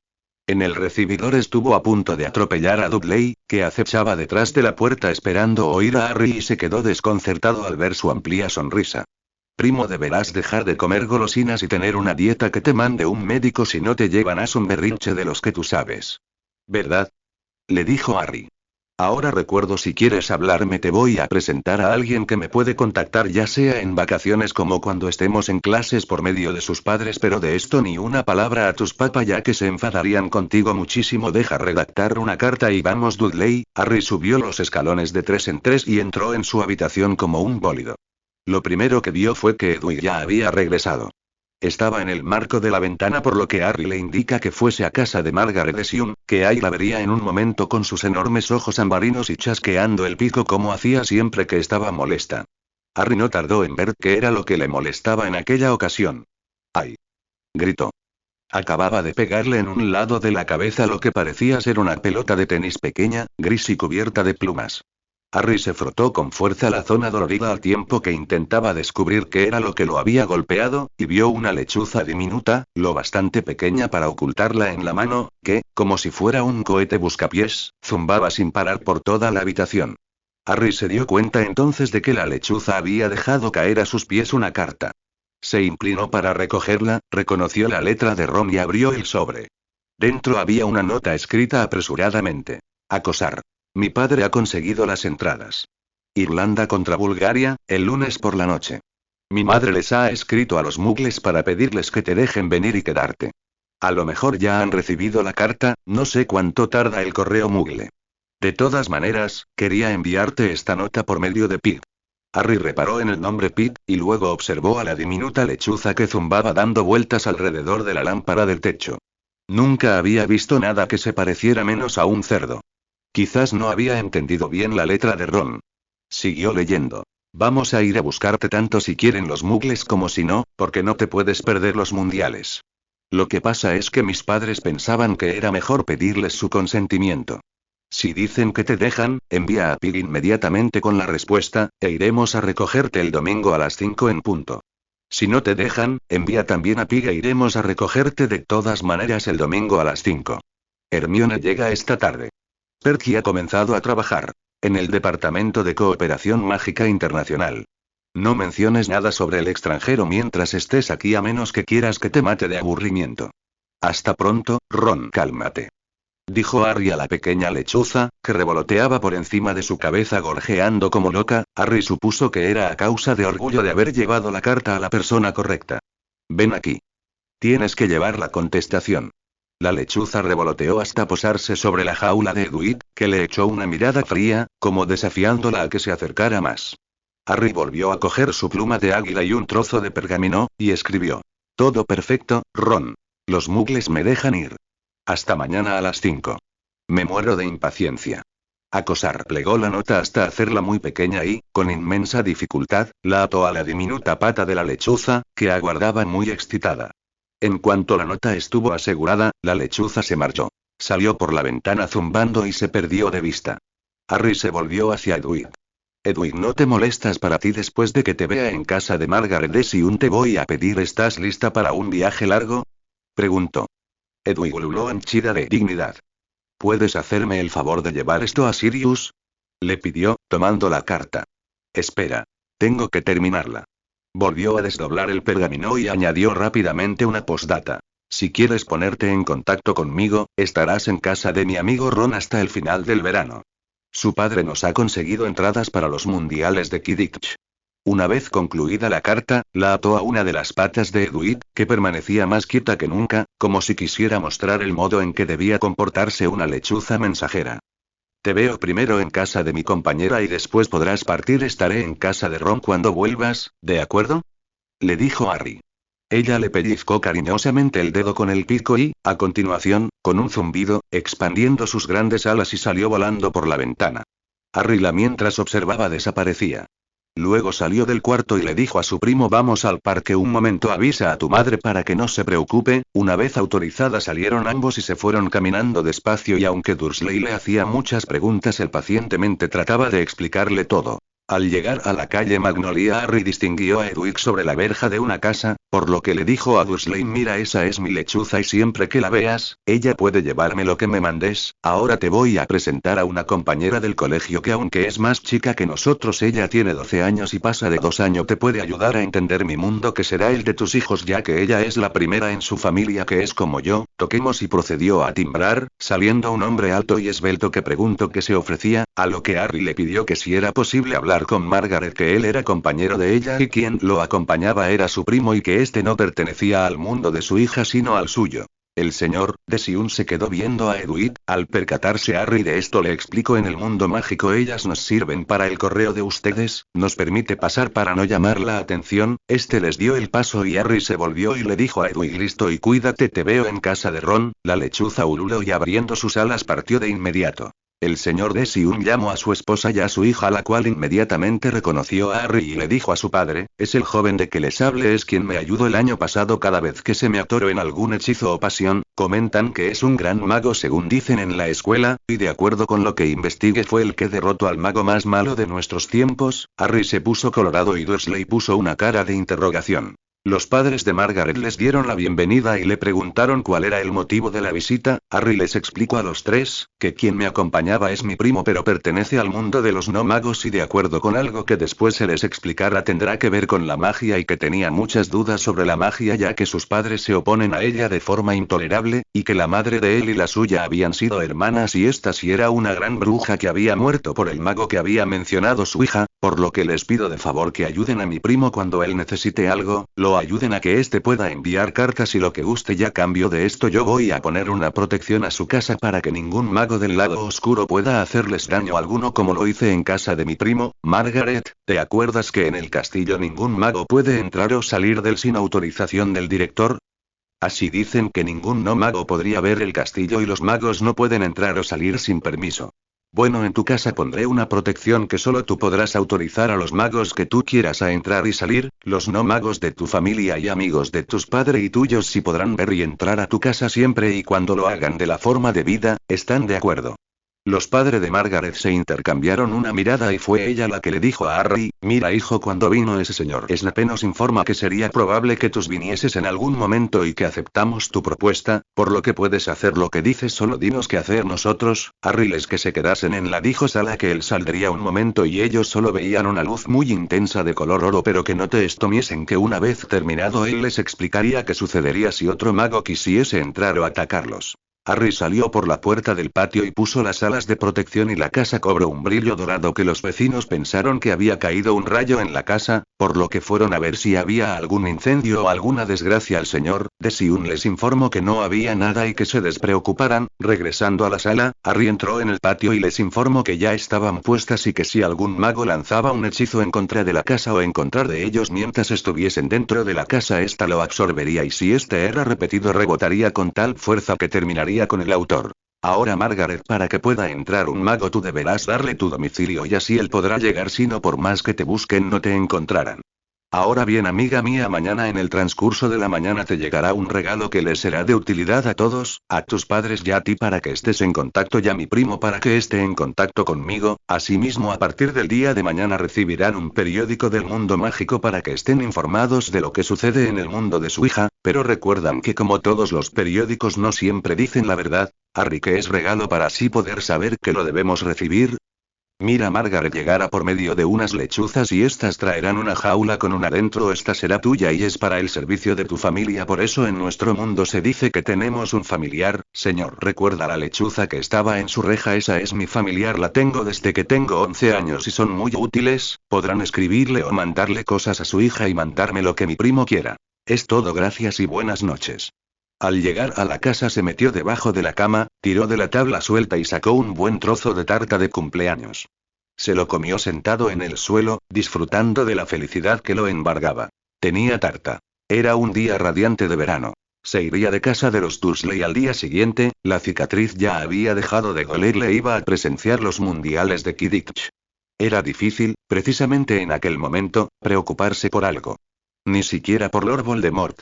A las 12 del día siguiente, habló con Ariadna, su madre adoptiva, para que su baúl que estaba en su casa sería enviada al colegio. El ambiente en el número 4 de Private Drive estaba muy tenso. La inminente llegada a la casa de un grupo de brujos ponía nerviosos e irritables a los Dursley. Tío Vernon se asustó mucho cuando Harry le informó de que los Weasley llegarían al día siguiente a las 5 en punto. Espero que le hayas dicho a esa gente que se vista adecuadamente, gruñó de inmediato. He visto cómo van. Deberían tener la decencia de ponerse ropa normal. Harry tuvo un presentimiento que le preocupaba. Muy raramente había visto a los padres de Ron vistiendo algo que los Dursley podían calificar de normal. Los hijos a veces se ponían ropa muggle durante las vacaciones, pero los padres llevaban generalmente túnicas largas en diversos estados de deterioro. A Harry no le inquietaba lo que pensaran los vecinos, pero sí lo desagradables que podrían resultar los Dursley con los Weasley si aparecían con el aspecto que aquellos los reprobaban en los brujos. Dudley, por otro lado, parecía muy disminuido, lo cual no se debía a que su dieta estuviera por fin dando resultado, sino al tónico. La comida, queso fresco y apio rallado, transcurrió casi en total silencio. Dudley ni siquiera protestó por ella. Tía Petunia no probó bocado. Tenía los brazos cruzados, los labios fruncidos, y se mordía la lengua como masticando la furiosa reprimenda que hubiera querido echarle a Harry. Vendrán en coche, espero el año anterior el Ministerio de Magia le había prestado un coche al señor Weasley. ¿Haría lo mismo en aquella ocasión? Creo que sí, respondió al final.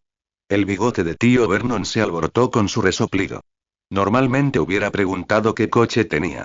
Pero, en opinión de Harry, a tío Vernon no le gustaría el señor Weasley aunque tuviera un Ferrari. Harry salió de la habitación y se fue al recibidor, a sentarse en la escalera, con los ojos fijos en el reloj y el corazón latiéndole muy rápido por la emoción y los nervios. Pero llegaron las 5 en punto, y pasaron.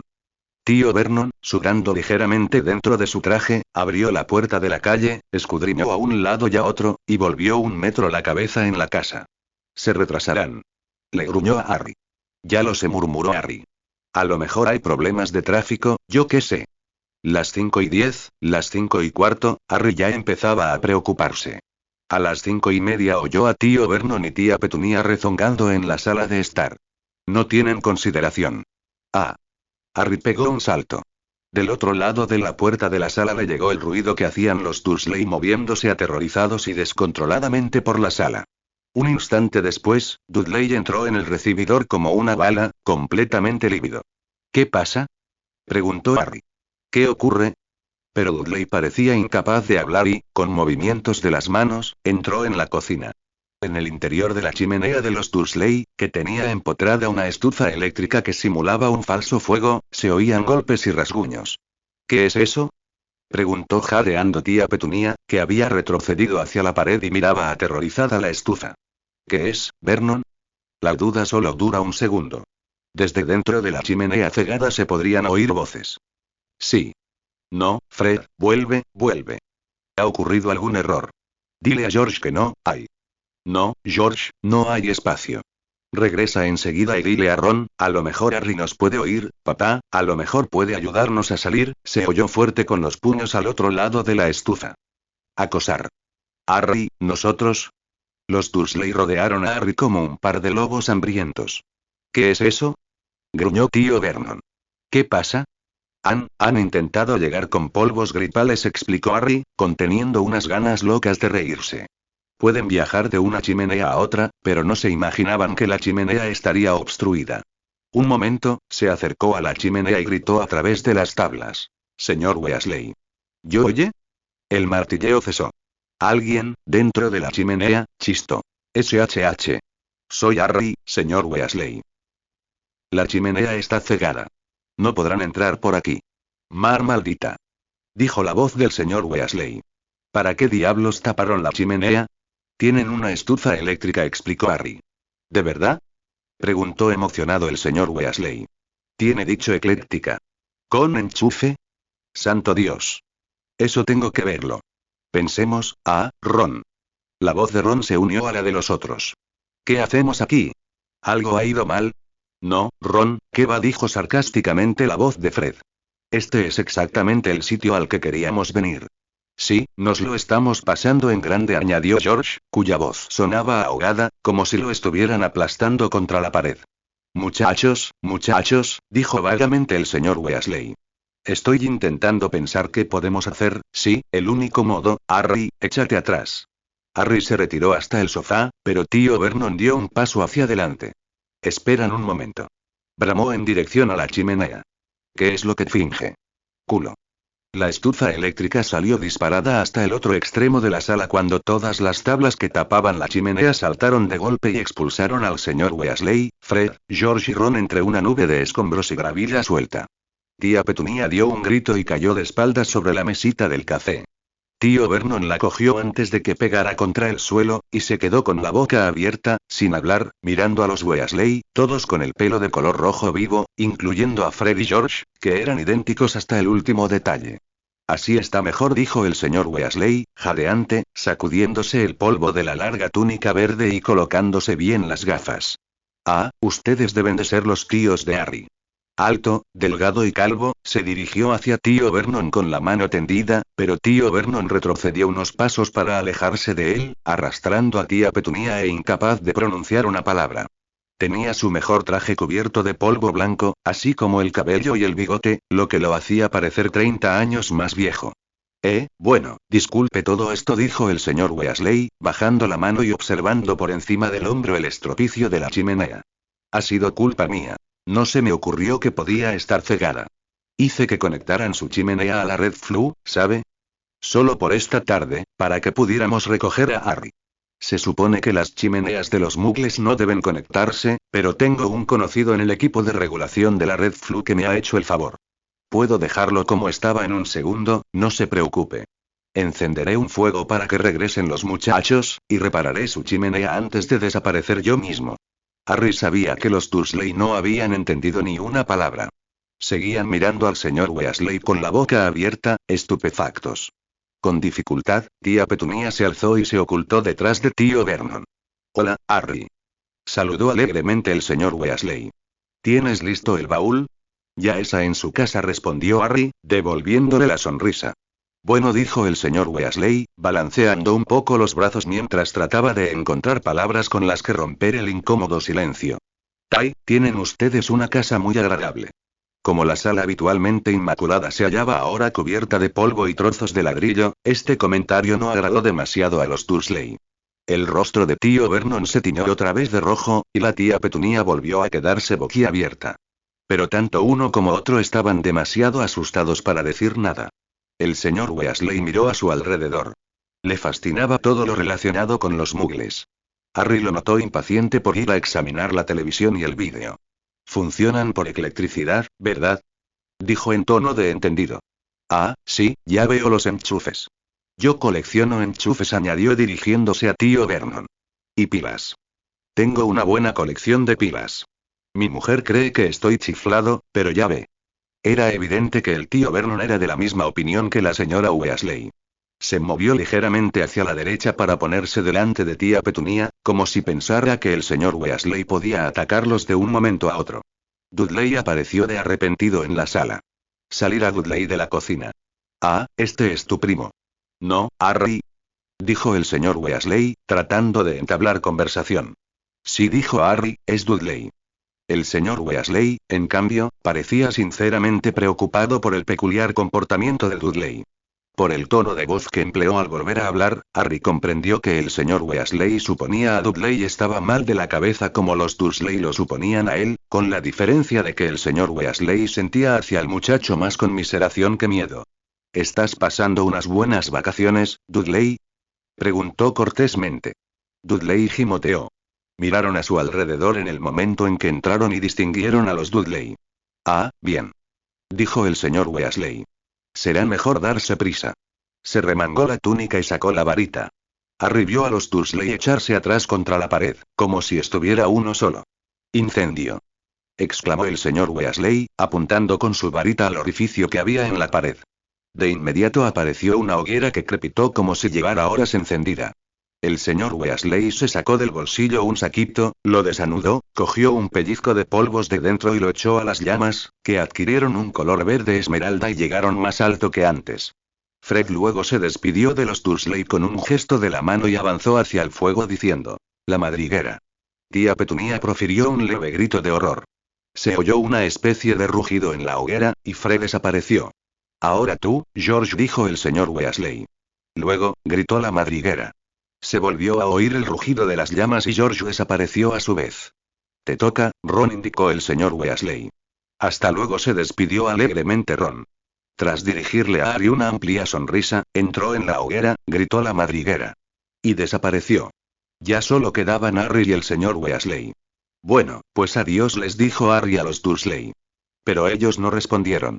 Harry avanzó hacia el fuego. Pero, justo cuando llegaba ante él, el señor Weasley lo sujetó con una mano. Observaba atónito a los Dursley. «Harry les ha dicho adiós», dijo. «¿No lo han oído?» «No tiene importancia», le susurró Harry al señor Weasley. «De verdad, me da igual». Pero el señor Weasley no le quitó la mano del hombro. «No va a haber sabe Dios hasta cuándo», dijo indignado a tío Vernon. «¿No piensa despedirse de él?» El rostro de tío Vernon expresó su ira. La idea de que un hombre que había armado aquel estropicio en su sala de estar y ahora le enseñara modales era insoportable. Pero el señor Weasley seguía teniendo la varita en la mano, y tío Vernon clavó en ella sus diminutos ojos antes de contestar con tono de odio. Adiós, hasta luego, respondió Harry, introduciendo un pie en la hoguera de color verde, que resultaba de una agradable tibieza. Tía Petunia se lanzó al suelo, al lado de Dudley, cuando observó cómo cada ladrillo, clavos y maderas retornaban al sitio del que se habían desprendido y la chimenea eléctrica retornaba a su lugar sin que en la sala quedase una brisna de polvo y brillaban más que si ella la acabara de limpiar. Y paralizó a los tres en un movimiento rápido y diciendo: yo solo trataba de ayudar. Arregló la sala y la chimenea y desapareció. Harry dio vueltas cada vez más rápido con los codos pegados al cuerpo. Borrosas chimeneas pasaban ante él a la velocidad del rayo, hasta que se sintió mareado y cerró los ojos. Cuando por fin le pareció que su velocidad aminoraba, estiró los brazos, un tiempo para evitar darse cuenta de bruces contra el suelo de la cocina de los Weasley al salir de la chimenea. Harry miró a su alrededor, y vio que Ron y George estaban sentados en una mesa de madera desgastada de tanto restregarla, con dos pelirrojos a los que Harry no había imaginado ver nunca ese día, aunque sabía quiénes eran. Bill y Charlie, los dos hermanos mayores Weasley. ¿Qué tal te va, Harry?, preguntó el más cercano a él, dirigiéndole una amplia sonrisa y tendiéndole una mano grande que Harry estrechó. Estaba llena de callos y ampollas. Aquel tenía que ser Charlie, que trabajaba en Rumanía con dragones. Su constitución era igual a la de los gemelos, y diferente de la de Perky y Ron, que eran más altos y delgados. Tenía una cara ancha de expresión bonachona, con la piel curtida por el clima de Rumanía y tan llena de pecas que parecía bronceada. Los brazos eran musculosos, y en uno de ellos se veía una quemadura grande y brillante. Bill se levantó sonriendo y también le estrechó la mano a Harry, quien se sorprendió. Sabía que Bill trabajaba para Gringotts, el banco del mundo mágico, y que había sido premio anual de Hogwarts, y siempre se lo había imaginado como una versión crecida de Perky. Quisquilloso en cuanto al incumplimiento de las normas e inclinado a mandar a todo el mundo. Sin embargo, Bill era, no había otra palabra para definirlo, guay. Era alto, tenía el pelo largo y recogido en una coleta, llevaba un colmillo de pendiente e iba vestido de manera apropiada para un concierto de rock, salvo por las botas, que, según reconoció Harry, no eran de cuero sino de piel de dragón. Antes de que ninguno de ellos pudiera agregar nada, se oyó un pequeño estallido y el señor Weasley apareció de pronto al lado de George. La señora Weasley acababa de entrar en la cocina. Era bajita, rechoncha y tenía una cara generalmente muy amable. Ah, hola, Harry, dijo sonriéndole al anuncio que estaba allí. Entonces aparecieron dos chicas en la puerta de la cocina, detrás de la señora Weasley. Una, de pelo castaño y espeso e incisivos bastante grandes, era Hermione Granger, la amiga de Harry y Ron. La otra, menuda y pelirroja, era Ginny, la hermana pequeña de Ron. Las dos sonrieron a Harry, y él les escuchó a su vez, lo que provocó que Ginny se sonrojara. Harry le había gustado desde su primera visita a la madriguera. La señora Weasley les dijo a sus hijos que había encontrado unos folletos de venta de los sortilegios Weasley. ¿Por qué no le enseñas a Harry dónde va a dormir, Ron?, propuso Ginny desde la puerta. Ya lo sabes, respondió Ron. En mi habitación. Durmió allí la última. Podemos ir todos, dijo Hermione, con una mirada significativa. Ah, exclamó Ron, cayendo en la cuenta. De acuerdo. Sí, nosotros también vamos, dijo George. Vosotros os quedáis donde estáis, gruñó la señora Weasley.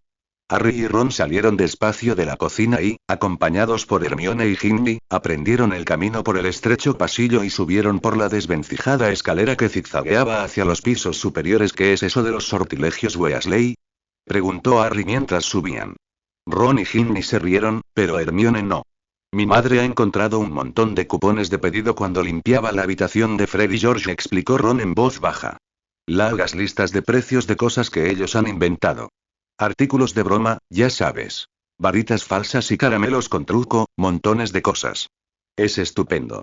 Nunca me imaginé que hubieran estado inventando todo eso. Hace mucho tiempo que escuchamos explosiones en su habitación, pero nunca supusimos que estuvieran fabricando algo, dijo Ginny. Creíamos que simplemente les gustaba el ruido. Lo que pasa es que la mayor parte de los inventos, bueno, todos, en realidad, son algo peligrosos y, ¿sabes? Pensaban venderlos en Hogwarts. Para sacar dinero. Mi madre se ha puesto furiosa con ellos. Les ha prohibido seguir fabricando nada y ha quemado todos los cupones de pedido, además está enfadada con ellos porque no han conseguido tan buenas notas como esperaba, y también ha habido broncas porque mi madre quiere que entren en el Ministerio de Magia como nuestro padre, y ellos le han dicho que el único que quiere es abrir una tienda de artículos de broma, añadió Hinji. Entonces se abrió una puerta en el segundo rellano y asomó por ella una cara con gafas de montura de hueso y expresión de enfado. Hola, Perky, saludó Harry. Ah, hola, Harry, contestó Perky. Me preguntaba quién estaría armando tanto jaleo. Intento trabajar, ¿sabéis? Tengo que terminar un informe para la oficina, y resulta muy difícil concentrarse cuando la gente no para de subir y bajar la escalera haciendo tanto ruido. No hacemos tanto ruido, replicó Ron, enfadado. Estamos subiendo con paso normal. Lamentamos haber entorpecido los asuntos reservados del ministerio. ¿En qué estás trabajando? Quiso saber Harry. Es un informe para el Departamento de Cooperación Mágica Internacional, respondió Perky con aires de suficiencia. Estamos intentando estandarizar el grosor de los calderos. Algunos de los calderos importados son algo delgados, y el goteo se ha incrementado en una proporción cercana al 3% anual. Eso cambiará el mundo, intervino Ron. Ese informe será un bombazo. Ya me lo imagino en la primera página de El Profeta. Calderos con agujeros. Perky se sonrojó ligeramente.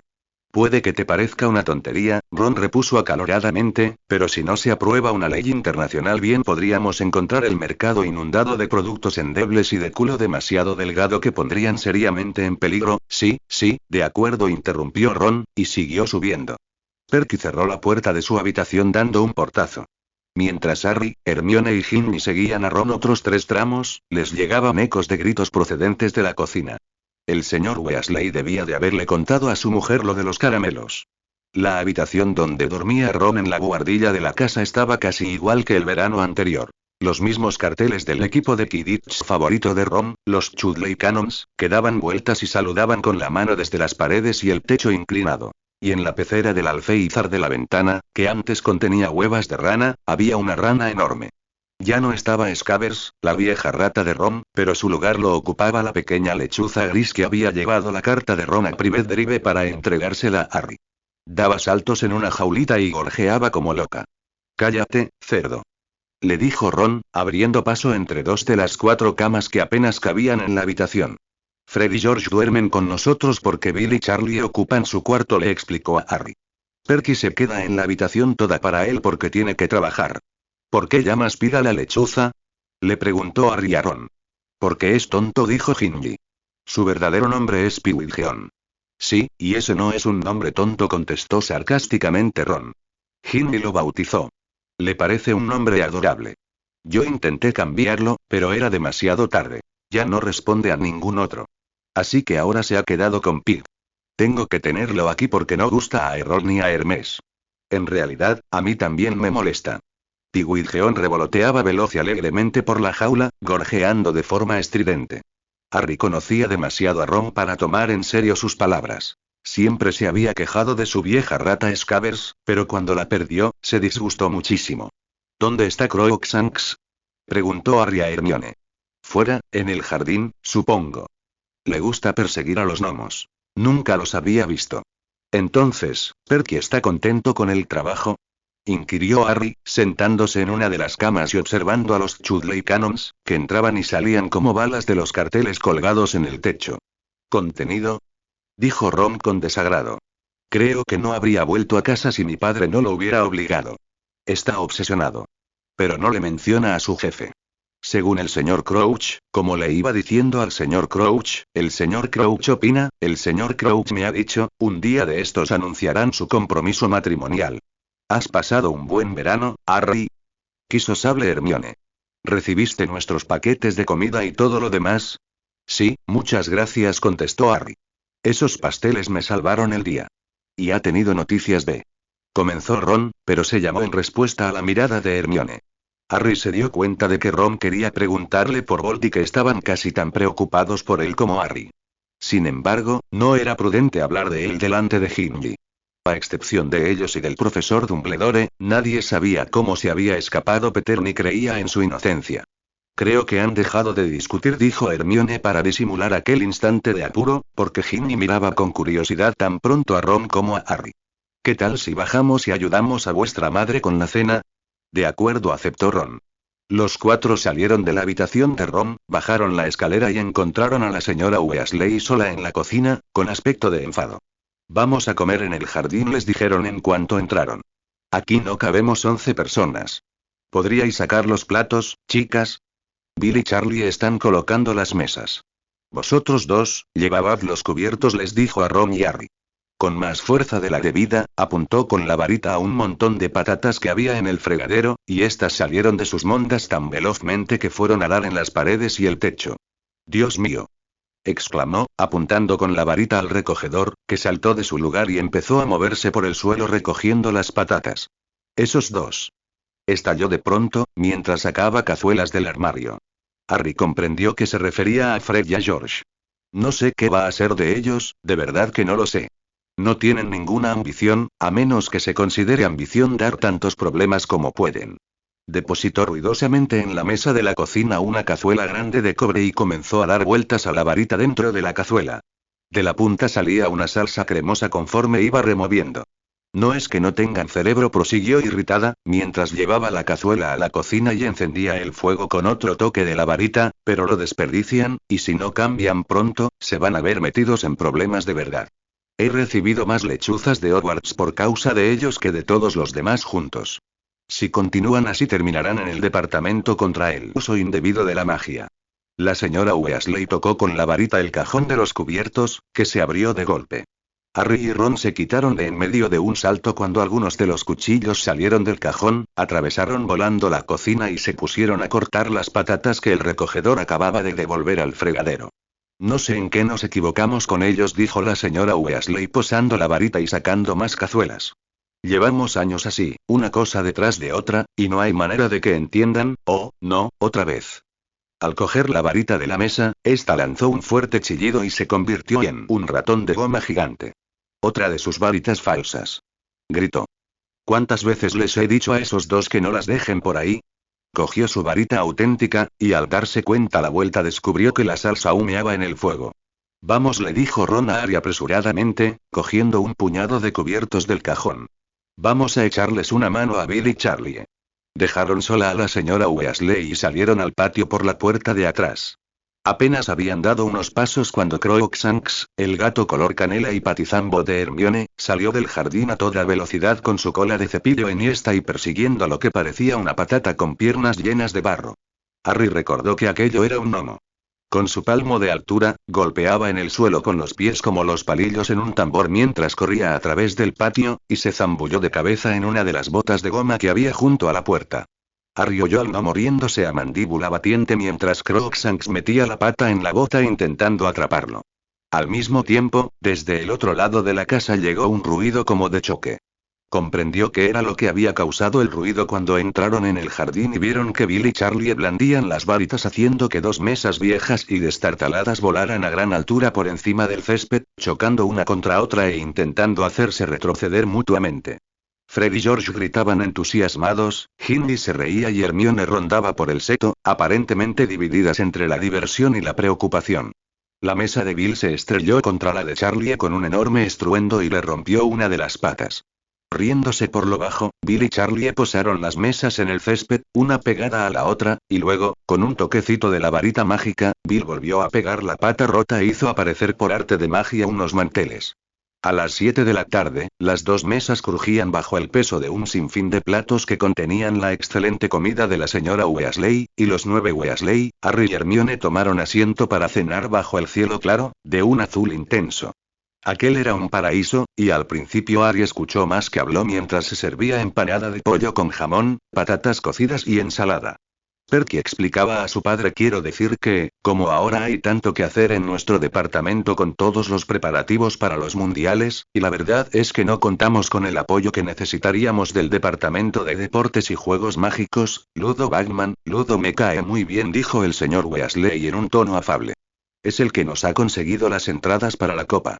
Yo le hice un pequeño favor. Su hermano, Otto, se vio metido en un aprieto a causa de una segadora con poderes sobrenaturales, y arreglé todo el asunto. Desde luego, Bagman es una persona muy agradable, repuso Perky desdeñosamente, pero no entiendo cómo pudo llegar a director de departamento. Cuando lo comparo con el señor Crouch. Desde luego, si se perdiera un miembro de nuestro departamento, el señor Crouch intentaría averiguar qué ha sucedido. ¿Sabes que Berta Hawkins lleva desaparecida ya más de un mes? Se fue a Albania de vacaciones y no ha vuelto. Sí, le he preguntado a Ludo. Dice que Berta se ha perdido ya un montón de veces. Aunque, si fuera alguien de mi departamento, me preocuparía, por supuesto. Berta es un caso perdido, siguió Perky. Pero, aún así, Ludo debería intentar encontrarla.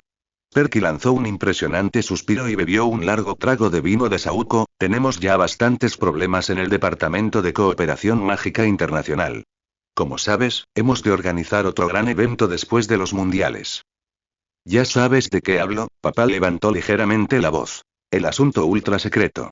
Ron puso cara de resignación y le susurró a Harry y a Hermione. Ha estado intentando que le preguntemos de qué se trata desde que empezó a trabajar. Seguramente es una exposición de calderos de culo delgado. En el medio de la mesa, la señora Weasley discutía con Bill a propósito de su pendiente, que parecía ser una adquisición reciente. Con ese colmillazo horroroso ahí colgando, ¿pero qué dicen en el banco? Mamá, en el banco a nadie le importa un comino lo que me ponga mientras ganan dinero conmigo, explicó Bill con paciencia. Y tu pelo da risa, cielo, dijo la señora Weasley, acariciando su varita. Si me dejaras darle un corte, a mí me gusta, declaró Ginny, que estaba sentada al lado de Bill. Tú estás muy anticuada, mamá. Además, no tienes más que mirar el pelo del profesor Dumbledore. Junto a la señora Weasley, Fred, George y Charlie hablaban animadamente sobre los mundiales. Va a ganar Irlanda, pronosticó Charlie con la boca llena de patata. En las semifinales le dieron una paliza a Perú. Ya, pero Bulgaria tiene a Víctor Krum, repuso Fred. Krum es un buen jugador, pero Irlanda tiene 7 estupendos jugadores, sentenció Charlie. Ojalá Inglaterra hubiera pasado a la final. Fue vergonzoso, eso es lo que fue. ¿Qué ocurrió? Preguntó interesado Harry, lamentando más que nunca su aislamiento del mundo mágico mientras estaba en el pasado. Harry era un apasionado del Quidditch. Fue derrotada por Transilvania, por 390 de 10, repuso Charlie con tristeza. Una actuación terrorífica. Y Gales perdió frente a Uganda, y Escocia fue vapuleada por Luxemburgo. Antes de que tomaran el postre, helado casero de fresas, el señor Weasley hizo aparecer mediante un conjuro unas velas para alumbrar el jardín, que se estaba quedando a oscuras, y para cuando terminaron, las polillas revoloteaban sobre la mesa y el aire templado olía a césped y a madreselva. Harry había comido emocionante y se sentía en paz con el mundo mientras contemplaba a los gnomos que saltaban entre los rosales, riendo como locos y corriendo delante de Crookshanks. Ron observó con atención al resto de su familia para asegurarse de que estaban todos distraídos hablando y le preguntó a Harry en voz muy baja. ¿Has tenido últimamente noticias de Sirius? Hermione vigilaba a los demás mientras no se perdía palabra. Sí, dijo Harry también en voz baja, 2 veces. Parece que está muy bien. Anteayer le escriba. Es probable que envíe la contestación mientras estamos aquí. Recordó de pronto el motivo por el que había escrito a Sirius y, por un instante, estuvo a punto de contarles a Ron y Hermione que la cicatriz le había vuelto a doler y el sueño que había tenido, pero no quiso preocuparlos precisamente en aquel momento en que él mismo se sentía tan tranquilo y feliz. Mirad qué hora es, dijo de pronto la señora Weasley, consultando su reloj de pulsera. Ya tendríais que estar todos en la cama, porque mañana os tendréis que levantar con el alba para llegar a la copa. Harry, si me dejas la lista de la escuela, te puedo comprar las cosas mañana en el callejón Diagon. Voy a comprarlas de todos los demás porque a lo mejor no queda tiempo después de la copa. La última vez el partido duró 5 días. A las 12 del día siguiente, habló con Ariadna, su madre adoptiva, para que su baúl que estaba en su casa sería enviada al colegio. El ambiente en el número 4 de Private Drive estaba muy tenso. La inminente llegada a la casa de un grupo de brujos ponía nerviosos e irritables a los Dursley. Tío Vernon se asustó mucho cuando Harry le informó de que los Weasley llegarían al día siguiente a las 5 en punto. Espero que le hayas dicho a esa gente que se vista adecuadamente, gruñó de inmediato. He visto cómo van. Deberían tener la decencia de ponerse ropa normal. Harry tuvo un presentimiento que le preocupaba. Muy raramente había visto a los padres de Ron vistiendo algo que los Dursley podían calificar de normal. Los hijos a veces se ponían ropa mugle durante las vacaciones, pero los padres llevaban generalmente túnicas largas en diversos estados de deterioro. A Harry no le inquietaba lo que pensaran los vecinos, pero sí lo desagradables que podrían resultar los Dursley con los Weasley si aparecían con el aspecto que aquellos los reprobaban en los brujos. Dudley, por otro lado, parecía muy disminuido, lo cual no se debía a que su dieta estuviera por fin dando resultado, sino al tónico. La comida, queso fresco y apio rallado, transcurrió casi en total silencio. Dudley ni siquiera protestó por ella. Tía Petunia no probó bocado. Tenía los brazos cruzados, los labios fruncidos, y se mordía la lengua como masticando la furiosa reprimenda que hubiera querido echarle a Harry. Vendrán en coche, espero. El año anterior el Ministerio de Magia le había prestado un coche al señor Weasley. ¿Haría lo mismo en aquella ocasión? Creo que sí, respondió al final. El bigote de tío Vernon se alborotó con su resoplido. Normalmente hubiera preguntado qué coche tenía. Pero, en opinión de Harry, a tío Vernon no le gustaría el señor Weasley aunque tuviera un Ferrari. Harry salió de la habitación y se fue al recibidor, a sentarse en la escalera, con los ojos fijos en el reloj y el corazón latiéndole muy rápido por la emoción y los nervios. Pero llegaron las 5 en punto, y pasaron. Tío Vernon, sudando ligeramente dentro de su traje, abrió la puerta de la calle, escudriñó a un lado y a otro, y volvió 1 metro la cabeza en la casa. Se retrasarán. Le gruñó a Harry. Ya lo sé, murmuró Harry. A lo mejor hay problemas de tráfico, yo qué sé. Las 5:10, las 5:15, Harry ya empezaba a preocuparse. A las 5:30 oyó a tío Vernon y tía Petunia rezongando en la sala de estar. No tienen consideración. Ah. Harry pegó un salto. Del otro lado de la puerta de la sala le llegó el ruido que hacían los Dursley moviéndose aterrorizados y descontroladamente por la sala. Un instante después, Dudley entró en el recibidor como una bala, completamente lívido. ¿Qué pasa?, preguntó Harry. ¿Qué ocurre? Pero Dudley parecía incapaz de hablar y, con movimientos de las manos, entró en la cocina. En el interior de la chimenea de los Dursley, que tenía empotrada una estufa eléctrica que simulaba un falso fuego, se oían golpes y rasguños. ¿Qué es eso?, preguntó jadeando tía Petunia, que había retrocedido hacia la pared y miraba aterrorizada la estufa. ¿Qué es, Vernon? La duda solo dura un segundo. Desde dentro de la chimenea cegada se podrían oír voces. Sí. No, Fred, vuelve, vuelve. ¿Ha ocurrido algún error? Dile a George que no hay. No, George, no hay espacio. Regresa enseguida y dile a Ron, a lo mejor Harry nos puede oír, papá, a lo mejor puede ayudarnos a salir. Se oyó fuerte con los puños al otro lado de la estufa. Acosar. Harry, ¿nosotros? Los Dursley rodearon a Harry como un par de lobos hambrientos. ¿Qué es eso?, gruñó tío Vernon. ¿Qué pasa? Han intentado llegar con polvos gripales, explicó Harry, conteniendo unas ganas locas de reírse. Pueden viajar de una chimenea a otra, pero no se imaginaban que la chimenea estaría obstruida. Un momento, se acercó a la chimenea y gritó a través de las tablas. Señor Weasley. ¿Yo oye? El martilleo cesó. Alguien, dentro de la chimenea, chistó. SHH. Soy Harry, señor Weasley. La chimenea está cegada. No podrán entrar por aquí. Mar maldita. Dijo la voz del señor Weasley. ¿Para qué diablos taparon la chimenea?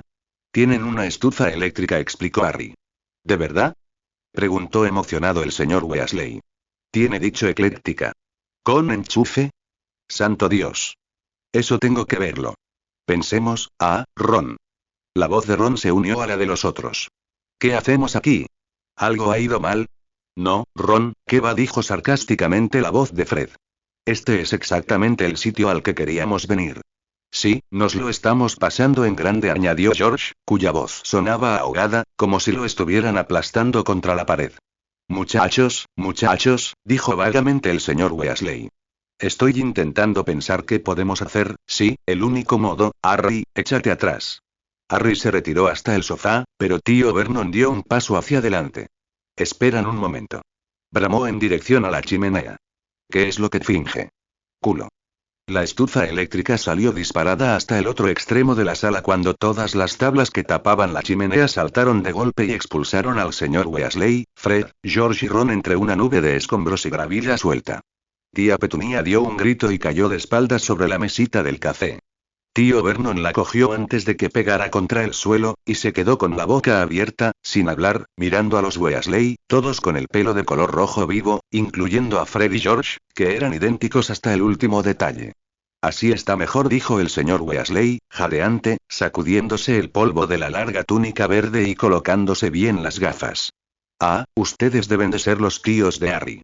Alto, delgado y calvo, se dirigió hacia tío Vernon con la mano tendida, pero tío Vernon retrocedió unos pasos para alejarse de él, arrastrando a tía Petunia e incapaz de pronunciar una palabra. Tenía su mejor traje cubierto de polvo blanco, así como el cabello y el bigote, lo que lo hacía parecer 30 años más viejo. Bueno, disculpe todo esto, dijo el señor Weasley, bajando la mano y observando por encima del hombro el estropicio de la chimenea. Ha sido culpa mía. No se me ocurrió que podía estar cegada. Hice que conectaran su chimenea a la red Flu, ¿sabe? Solo por esta tarde, para que pudiéramos recoger a Harry. Se supone que las chimeneas de los muggles no deben conectarse, pero tengo un conocido en el equipo de regulación de la red Flu que me ha hecho el favor. Puedo dejarlo como estaba en un segundo, no se preocupe. Encenderé un fuego para que regresen los muchachos, y repararé su chimenea antes de desaparecer yo mismo. Harry sabía que los Dursley no habían entendido ni una palabra. Seguían mirando al señor Weasley con la boca abierta, estupefactos. Con dificultad, tía Petunia se alzó y se ocultó detrás de tío Vernon. Hola, Harry. Saludó alegremente el señor Weasley. ¿Tienes listo el baúl? Ya está en su casa, respondió Harry, devolviéndole la sonrisa. Bueno, dijo el señor Weasley, balanceando un poco los brazos mientras trataba de encontrar palabras con las que romper el incómodo silencio. Tienen ustedes una casa muy agradable. Como la sala habitualmente inmaculada se hallaba ahora cubierta de polvo y trozos de ladrillo, este comentario no agradó demasiado a los Dursley. El rostro de tío Vernon se tiñó otra vez de rojo, y la tía Petunia volvió a quedarse boquiabierta. Pero tanto uno como otro estaban demasiado asustados para decir nada. El señor Weasley miró a su alrededor. Le fascinaba todo lo relacionado con los muggles. Harry lo notó impaciente por ir a examinar la televisión y el vídeo. Funcionan por electricidad, ¿verdad? Dijo en tono de entendido. Ah, sí, ya veo los enchufes. Yo colecciono enchufes, añadió dirigiéndose a tío Vernon. Y pilas. Tengo una buena colección de pilas. Mi mujer cree que estoy chiflado, pero ya ve. Era evidente que el tío Vernon era de la misma opinión que la señora Weasley. Se movió ligeramente hacia la derecha para ponerse delante de tía Petunia, como si pensara que el señor Weasley podía atacarlos de un momento a otro. Dudley apareció de arrepentido en la sala. Salir a Dudley de la cocina. Ah, este es tu primo. No, Harry. Dijo el señor Weasley, tratando de entablar conversación. Sí, dijo Harry, es Dudley. El señor Weasley, en cambio, parecía sinceramente preocupado por el peculiar comportamiento de Dudley. Por el tono de voz que empleó al volver a hablar, Harry comprendió que el señor Weasley suponía a Dudley estaba mal de la cabeza como los Dursley lo suponían a él, con la diferencia de que el señor Weasley sentía hacia el muchacho más conmiseración que miedo. ¿Estás pasando unas buenas vacaciones, Dudley? Preguntó cortésmente. Dudley gimoteó. Miraron a su alrededor en el momento en que entraron y distinguieron a los Dudley. Ah, bien. Dijo el señor Weasley. Será mejor darse prisa. Se remangó la túnica y sacó la varita. Harry vio a los Dursley echarse atrás contra la pared, como si estuviera uno solo. ¡Incendio! Exclamó el señor Weasley, apuntando con su varita al orificio que había en la pared. De inmediato apareció una hoguera que crepitó como si llevara horas encendida. El señor Weasley se sacó del bolsillo un saquito, lo desanudó, cogió un pellizco de polvos de dentro y lo echó a las llamas, que adquirieron un color verde esmeralda y llegaron más alto que antes. Fred luego se despidió de los Dursley con un gesto de la mano y avanzó hacia el fuego diciendo: «La madriguera». Tía Petunia profirió un leve grito de horror. Se oyó una especie de rugido en la hoguera, y Fred desapareció. «Ahora tú, George», dijo el señor Weasley. Luego, gritó la madriguera. Se volvió a oír el rugido de las llamas y George desapareció a su vez. «Te toca, Ron», indicó el señor Weasley. «Hasta luego», se despidió alegremente Ron. Tras dirigirle a Harry una amplia sonrisa, entró en la hoguera, gritó la madriguera. Y desapareció. Ya solo quedaban Harry y el señor Weasley. «Bueno, pues adiós», les dijo Harry a los Dursley. Pero ellos no respondieron. Harry avanzó hacia el fuego. Pero, justo cuando llegaba ante él, el señor Weasley lo sujetó con una mano. Observaba atónito a los Dursley. «Harry les ha dicho adiós», dijo. «¿No lo han oído?» «No tiene importancia», le susurró Harry al señor Weasley. De verdad, me da igual. Pero el señor Weasley no le quitó la mano del hombro. No va a ver, sabe Dios hasta cuándo, dijo indignado a tío Vernon. ¿No piensa despedirse de él? El rostro de tío Vernon expresó su ira. La idea de que un hombre que había armado aquel estropicio en su sala de estar y ahora le enseñara modales era insoportable. Pero el señor Weasley seguía teniendo la varita en la mano, y tío Vernon clavó en ella sus diminutos ojos antes de contestar con tono de odio. Adiós, hasta luego, respondió Harry, introduciendo un pie en la hoguera de color verde, que resultaba de una agradable tibieza. Tía Petunia se lanzó al suelo, al lado de Dudley, cuando observó cómo cada ladrillo, clavos y maderas retornaban al sitio del que se habían desprendido y la chimenea eléctrica retornaba a su lugar sin que en la sala quedase una brizna de polvo y brillaban más que si ella la acabara de limpiar. Y paralizó a los tres en un movimiento rápido y diciendo: yo solo trataba de ayudar. Arregló la sala y la chimenea y desapareció. Harry dio vueltas cada vez más rápido con los codos pegados al cuerpo. Borrosas chimeneas pasaban ante él a la velocidad del rayo, hasta que se sintió mareado y cerró los ojos. Cuando por fin le pareció que su velocidad aminoraba, estiró los brazos, un tiempo para evitar darse cuenta de bruces contra el suelo de la cocina de los Weasley al salir de la chimenea. Harry miró a su alrededor, y vio que Ron y George estaban sentados en una mesa de madera desgastada de tanto restregarla, con dos pelirrojos a los que Harry no había imaginado ver nunca ese día, aunque sabía quiénes eran. Bill y Charlie, los dos hermanos mayores Weasley. ¿Qué tal te va, Harry?, preguntó el más cercano a él, dirigiéndole una amplia sonrisa y tendiéndole una mano grande que Harry estrechó. Estaba llena de callos y ampollas. Aquel tenía que ser Charlie, que trabajaba en Rumanía con dragones. Su constitución era igual a la de los gemelos, y diferente de la de Perky y Ron, que eran más altos y delgados. Tenía una cara ancha de expresión bonachona, con la piel curtida por el clima de Rumanía y tan llena de pecas que parecía bronceada. Los brazos eran musculosos, y en uno de ellos se veía una quemadura grande y brillante. Bill se levantó sonriendo y también le estrechó la mano a Harry, quien se sorprendió. Sabía que Bill trabajaba para Gringotts, el banco del mundo mágico, y que había sido premio anual de Hogwarts, y siempre se lo había imaginado como una versión crecida de Perky. Quisquilloso en cuanto al incumplimiento de las normas e inclinado a mandar a todo el mundo. Sin embargo, Bill era, no había otra palabra para definirlo, guay. Era alto, tenía el pelo largo y recogido en una coleta, llevaba un colmillo de pendiente e iba vestido de manera apropiada para un concierto de rock, salvo por las botas, que, según reconoció Harry, no eran de cuero sino de piel de dragón. Antes de que ninguno de ellos pudiera agregar nada, se oyó un pequeño estallido y el señor Weasley apareció de pronto al lado de George. La señora Weasley acababa de entrar en la cocina. Era bajita, rechoncha y tenía una cara generalmente muy amable. Ah, hola, Harry, dijo sonriéndole al anuncio que estaba allí. Entonces aparecieron dos chicas en la puerta de la cocina, detrás de la señora Weasley. Una, de pelo castaño y espeso e incisivos bastante grandes, era Hermione Granger, la amiga de Harry y Ron. La otra, menuda y pelirroja, era Ginny, la hermana pequeña de Ron. Las dos sonrieron a Harry, y él les escuchó a su vez, lo que provocó que Ginny se sonrojara. Harry le había gustado desde su primera visita a la madriguera. La señora Weasley les dijo a sus hijos que había encontrado unos folletos de venta de los sortilegios Weasley. ¿Por qué no le enseñas a Harry dónde va a dormir, Ron?, propuso Ginny desde la puerta. Ya lo sabes, respondió Ron. En mi habitación. Durmió allí la última. Podemos ir todos, dijo Hermione, con una mirada significativa. Ah, exclamó Ron, cayendo en la cuenta. De acuerdo. Sí, nosotros también vamos, dijo George. Vosotros os quedáis donde estáis, gruñó la señora Weasley. Harry y Ron salieron despacio de la cocina y, acompañados por Hermione y Ginny, aprendieron el camino por el estrecho pasillo y subieron por la desvencijada escalera que zigzagueaba hacia los pisos superiores. ¿Qué es eso de los sortilegios Weasley?, preguntó Harry mientras subían.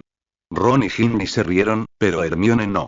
Mi madre ha encontrado un montón de cupones de pedido cuando limpiaba la habitación de Fred y George, explicó Ron en voz baja. Largas listas de precios de cosas que ellos han inventado. Artículos de broma, ya sabes. Varitas falsas y caramelos con truco, montones de cosas.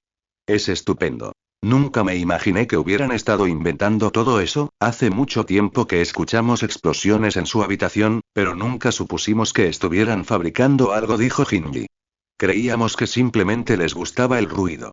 Lo que pasa es que la mayor parte de los inventos, bueno, todos, en realidad, son algo peligrosos y, ¿sabes?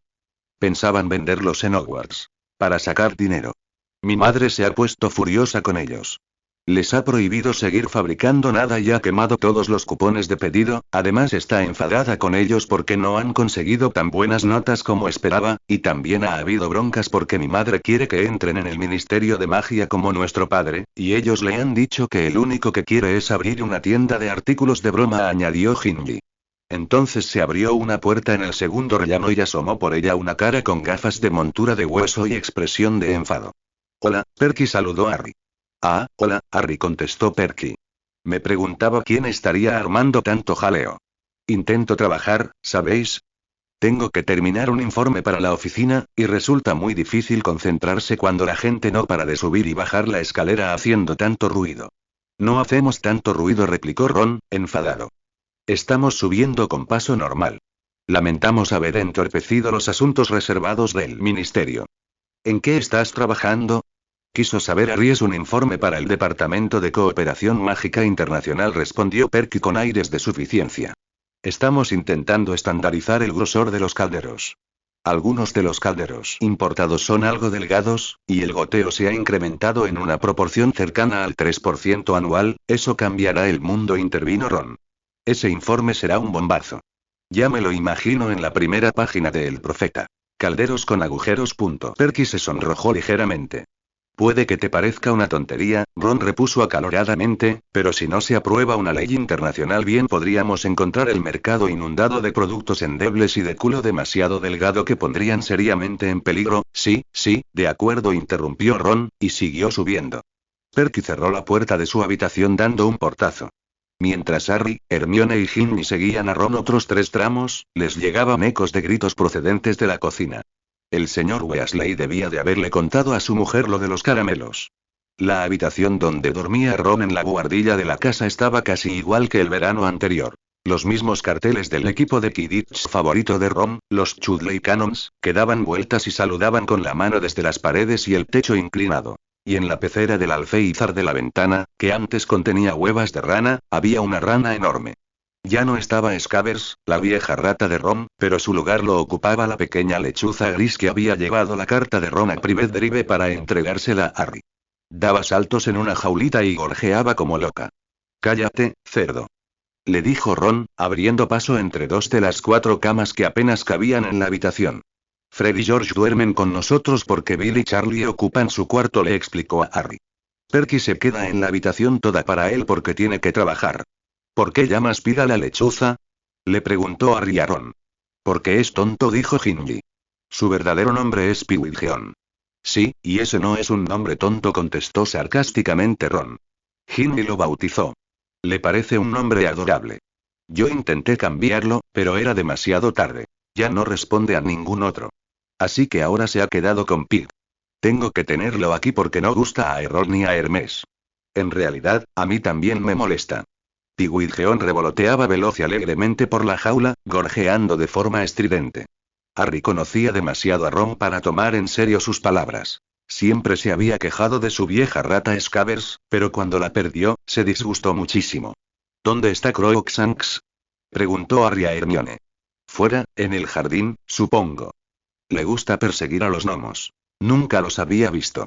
Entonces, ¿Perky está contento con el trabajo? Inquirió Harry, sentándose en una de las camas y observando a los Chudley Cannons, que entraban y salían como balas de los carteles colgados en el techo. ¿Contenido? Dijo Ron con desagrado. Creo que no habría vuelto a casa si mi padre no lo hubiera obligado. Está obsesionado. Pero no le menciona a su jefe. Según el señor Crouch, como le iba diciendo al señor Crouch, el señor Crouch opina, el señor Crouch me ha dicho, un día de estos anunciarán su compromiso matrimonial. ¿Has pasado un buen verano, Harry? Quiso sable Hermione. ¿Recibiste nuestros paquetes de comida y todo lo demás? Sí, muchas gracias, contestó Harry.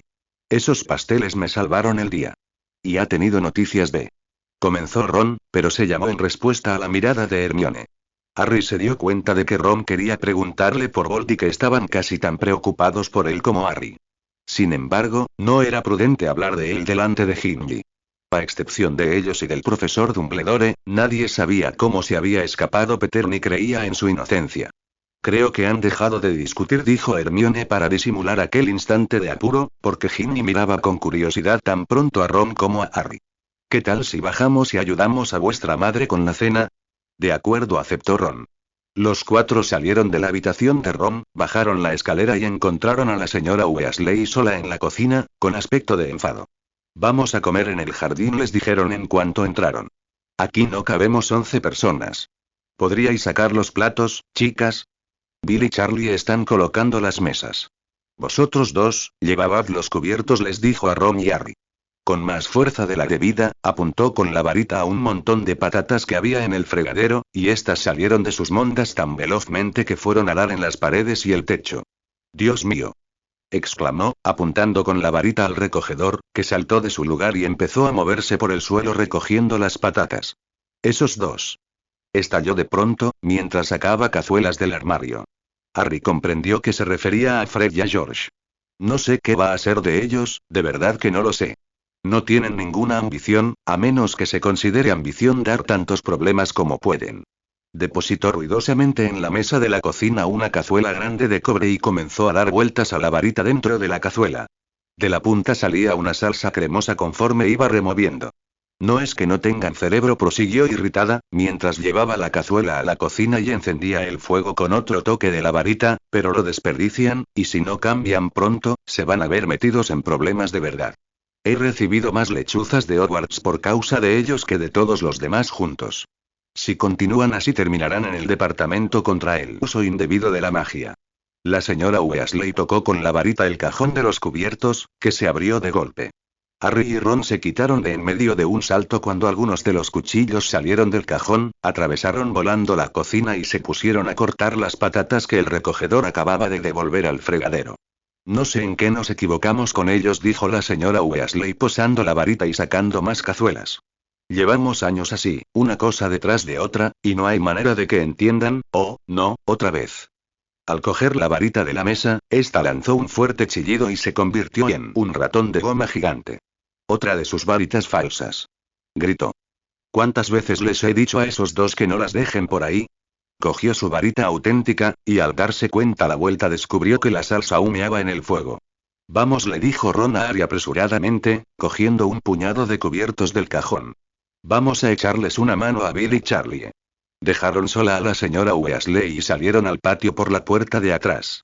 Apenas habían dado unos pasos cuando Crookshanks, el gato color canela y patizambo de Hermione, salió del jardín a toda velocidad con su cola de cepillo enhiesta y persiguiendo a lo que parecía una patata con piernas llenas de barro. Harry recordó que aquello era un gnomo. Con su palmo de altura, golpeaba en el suelo con los pies como los palillos en un tambor mientras corría a través del patio, y se zambulló de cabeza en una de las botas de goma que había junto a la puerta. Harry oyó al gnomo riéndose a mandíbula batiente mientras Crookshanks metía la pata en la bota intentando atraparlo. Al mismo tiempo, desde el otro lado de la casa llegó un ruido como de choque. Comprendió que era lo que había causado el ruido cuando entraron en el jardín y vieron que Bill y Charlie blandían las varitas haciendo que dos mesas viejas y destartaladas volaran a gran altura por encima del césped, chocando una contra otra e intentando hacerse retroceder mutuamente. Fred y George gritaban entusiasmados, Ginny se reía y Hermione rondaba por el seto, aparentemente divididas entre la diversión y la preocupación. La mesa de Bill se estrelló contra la de Charlie con un enorme estruendo y le rompió una de las patas. Riéndose por lo bajo, Bill y Charlie posaron las mesas en el césped, una pegada a la otra, y luego, con un toquecito de la varita mágica, Bill volvió a pegar la pata rota e hizo aparecer por arte de magia unos manteles. A las 7 de la tarde, las dos mesas crujían bajo el peso de un sinfín de platos que contenían la excelente comida de la señora Weasley, y los 9 Weasley, Harry y Hermione tomaron asiento para cenar bajo el cielo claro, de un azul intenso. Aquel era un paraíso, y al principio Harry escuchó más que habló mientras se servía empanada de pollo con jamón, patatas cocidas y ensalada. Perky explicaba a su padre: quiero decir que, como ahora hay tanto que hacer en nuestro departamento con todos los preparativos para los mundiales, y la verdad es que no contamos con el apoyo que necesitaríamos del departamento de deportes y juegos mágicos, Ludo Bagman. Ludo me cae muy bien, dijo el señor Weasley en un tono afable. Es el que nos ha conseguido las entradas para la copa. Yo le hice un pequeño favor. Su hermano, Otto, se vio metido en un aprieto a causa de una segadora con poderes sobrenaturales, y arreglé todo el asunto. Desde luego, Batman es una persona muy agradable, repuso Perky desdeñosamente, pero no entiendo cómo pudo llegar a director de departamento. Cuando lo comparo con el señor Crouch. Desde luego, si se perdiera un miembro de nuestro departamento, el señor Crouch intentaría averiguar qué ha sucedido. ¿Sabes que Berta Hawkins lleva desaparecida ya más de un mes? Se fue a Albania de vacaciones y no ha vuelto. Sí, le he preguntado a Ludo. Dice que Berta se ha perdido ya un montón de veces. Aunque, si fuera alguien de mi departamento, me preocuparía. Por supuesto, Berta es un caso perdido, siguió Perky. Pero, aún así, Ludo debería intentar encontrarla. Perky lanzó un impresionante suspiro y bebió un largo trago de vino de saúco. Tenemos ya bastantes problemas en el Departamento de Cooperación Mágica Internacional.